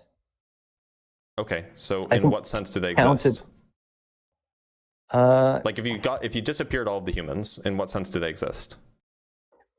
I think this is a good way of putting it. I think that things are countable, not because there are humans that exist that can count them, but just because that's a property that objects have. Like even if there were no conscious observers to group objects, then theoretically those objects are still countable. Countable implies that they could be counted. Right. Right, but that and counting requires requires something, maybe a machine, maybe a person, to do the counting, right? Well, I don't necessarily think that's the case. I think that Where does the grouping, grouping is a thing that people do. well, it's also something that we see in nature, right? A I- proton necessarily has 3 quarks. Well, a proton is a particular arrangement of fields. I agree, and it's 3 or it's 5. It depends on how you count valence quarks. But that's neither here nor there. I mean, the point is that we've decided this is like an arbitrary thing that we've decided, right? Like they're all just like fields, right? They're all just field excitations moving in certain ways. And so, like, to call like this set of field excitations in exclusion to the surrounding field excitations a quark, that is a decision that we've made. Well, do you think so? Let me put this a little bit more succinctly. If there were no human observers, do you think that the idea of a proton as being that which contains the third successor of number of quarks, do you think that fact would still be true? No, because I don't think that there would be ideas. Okay. Yeah, I just don't agree with that. I feel like the 3-ness of a proton is necessarily the case independent of human thought. What makes the proton distinct from the other protons nearby? What do you mean by that? So like if you have like a hydrogen molecule, it's H2, right? So there's like a proton here and a proton there, and they're bound together. What makes the proton? Why do we, in the absence of humans, in the absence of human categories, what makes the thing at the center of one of the hydrogen atoms different from the thing at the center of the other hydrogen atom? What makes what makes that grouping a grouping? I would say it's their inherent numerical properties, and that's why I would argue there's 6 quarks in a hydrogen molecule. Yes, there's the 2 separate. But how do you separate them, right? What does it mean for them to be separate? Separation is like it's a human convention, right? We say that, oh, these 2 things are separate if they're like this far away from each other.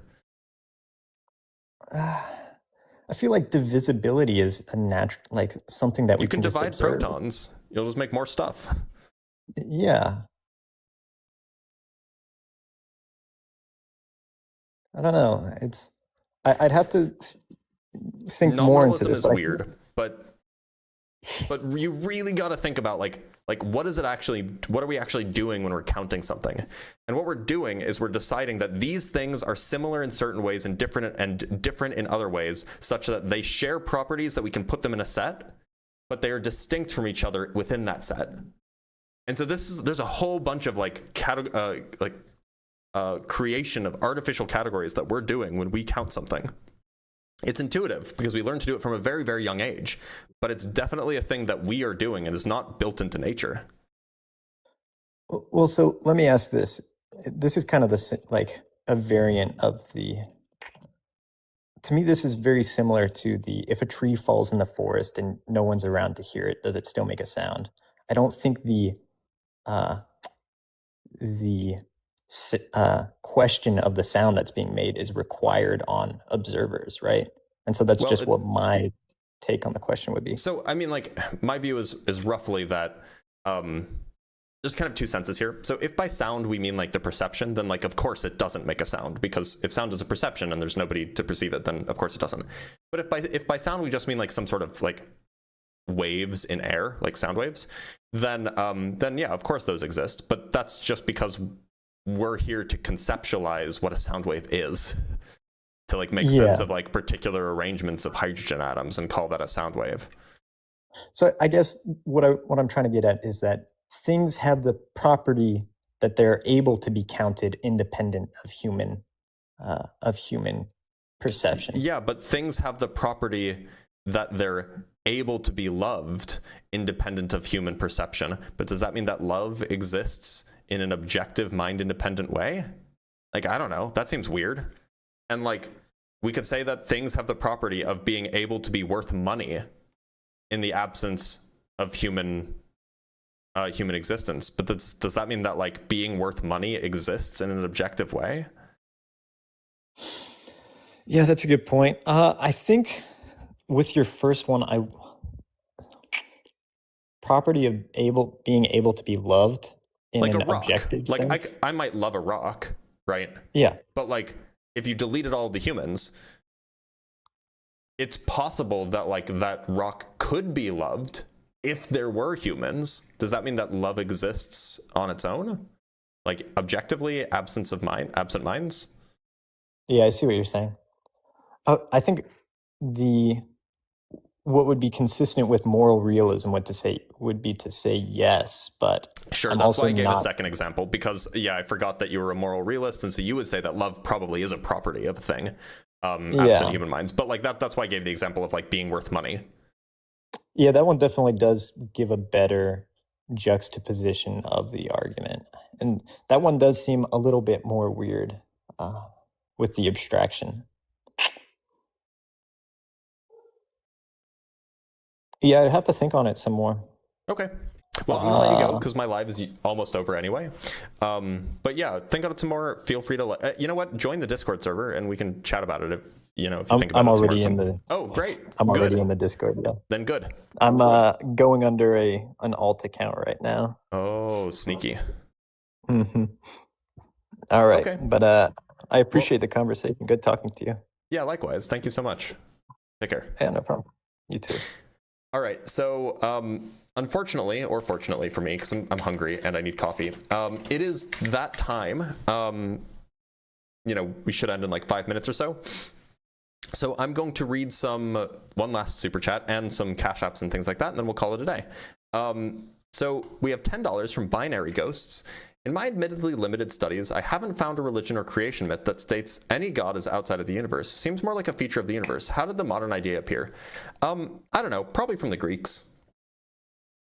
Like some creation ex nihilo, like if God created the entirety of the universe, then that means that God could not have been part of the universe, yada yada. That whole thing, that's my guess.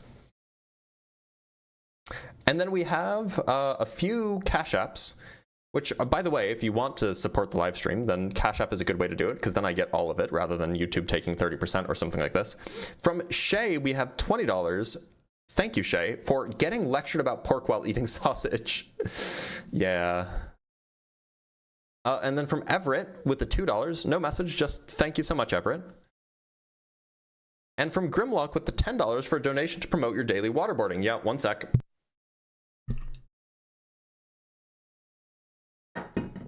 I've been sufficiently waterboarded. Thank you so much, Grimlock.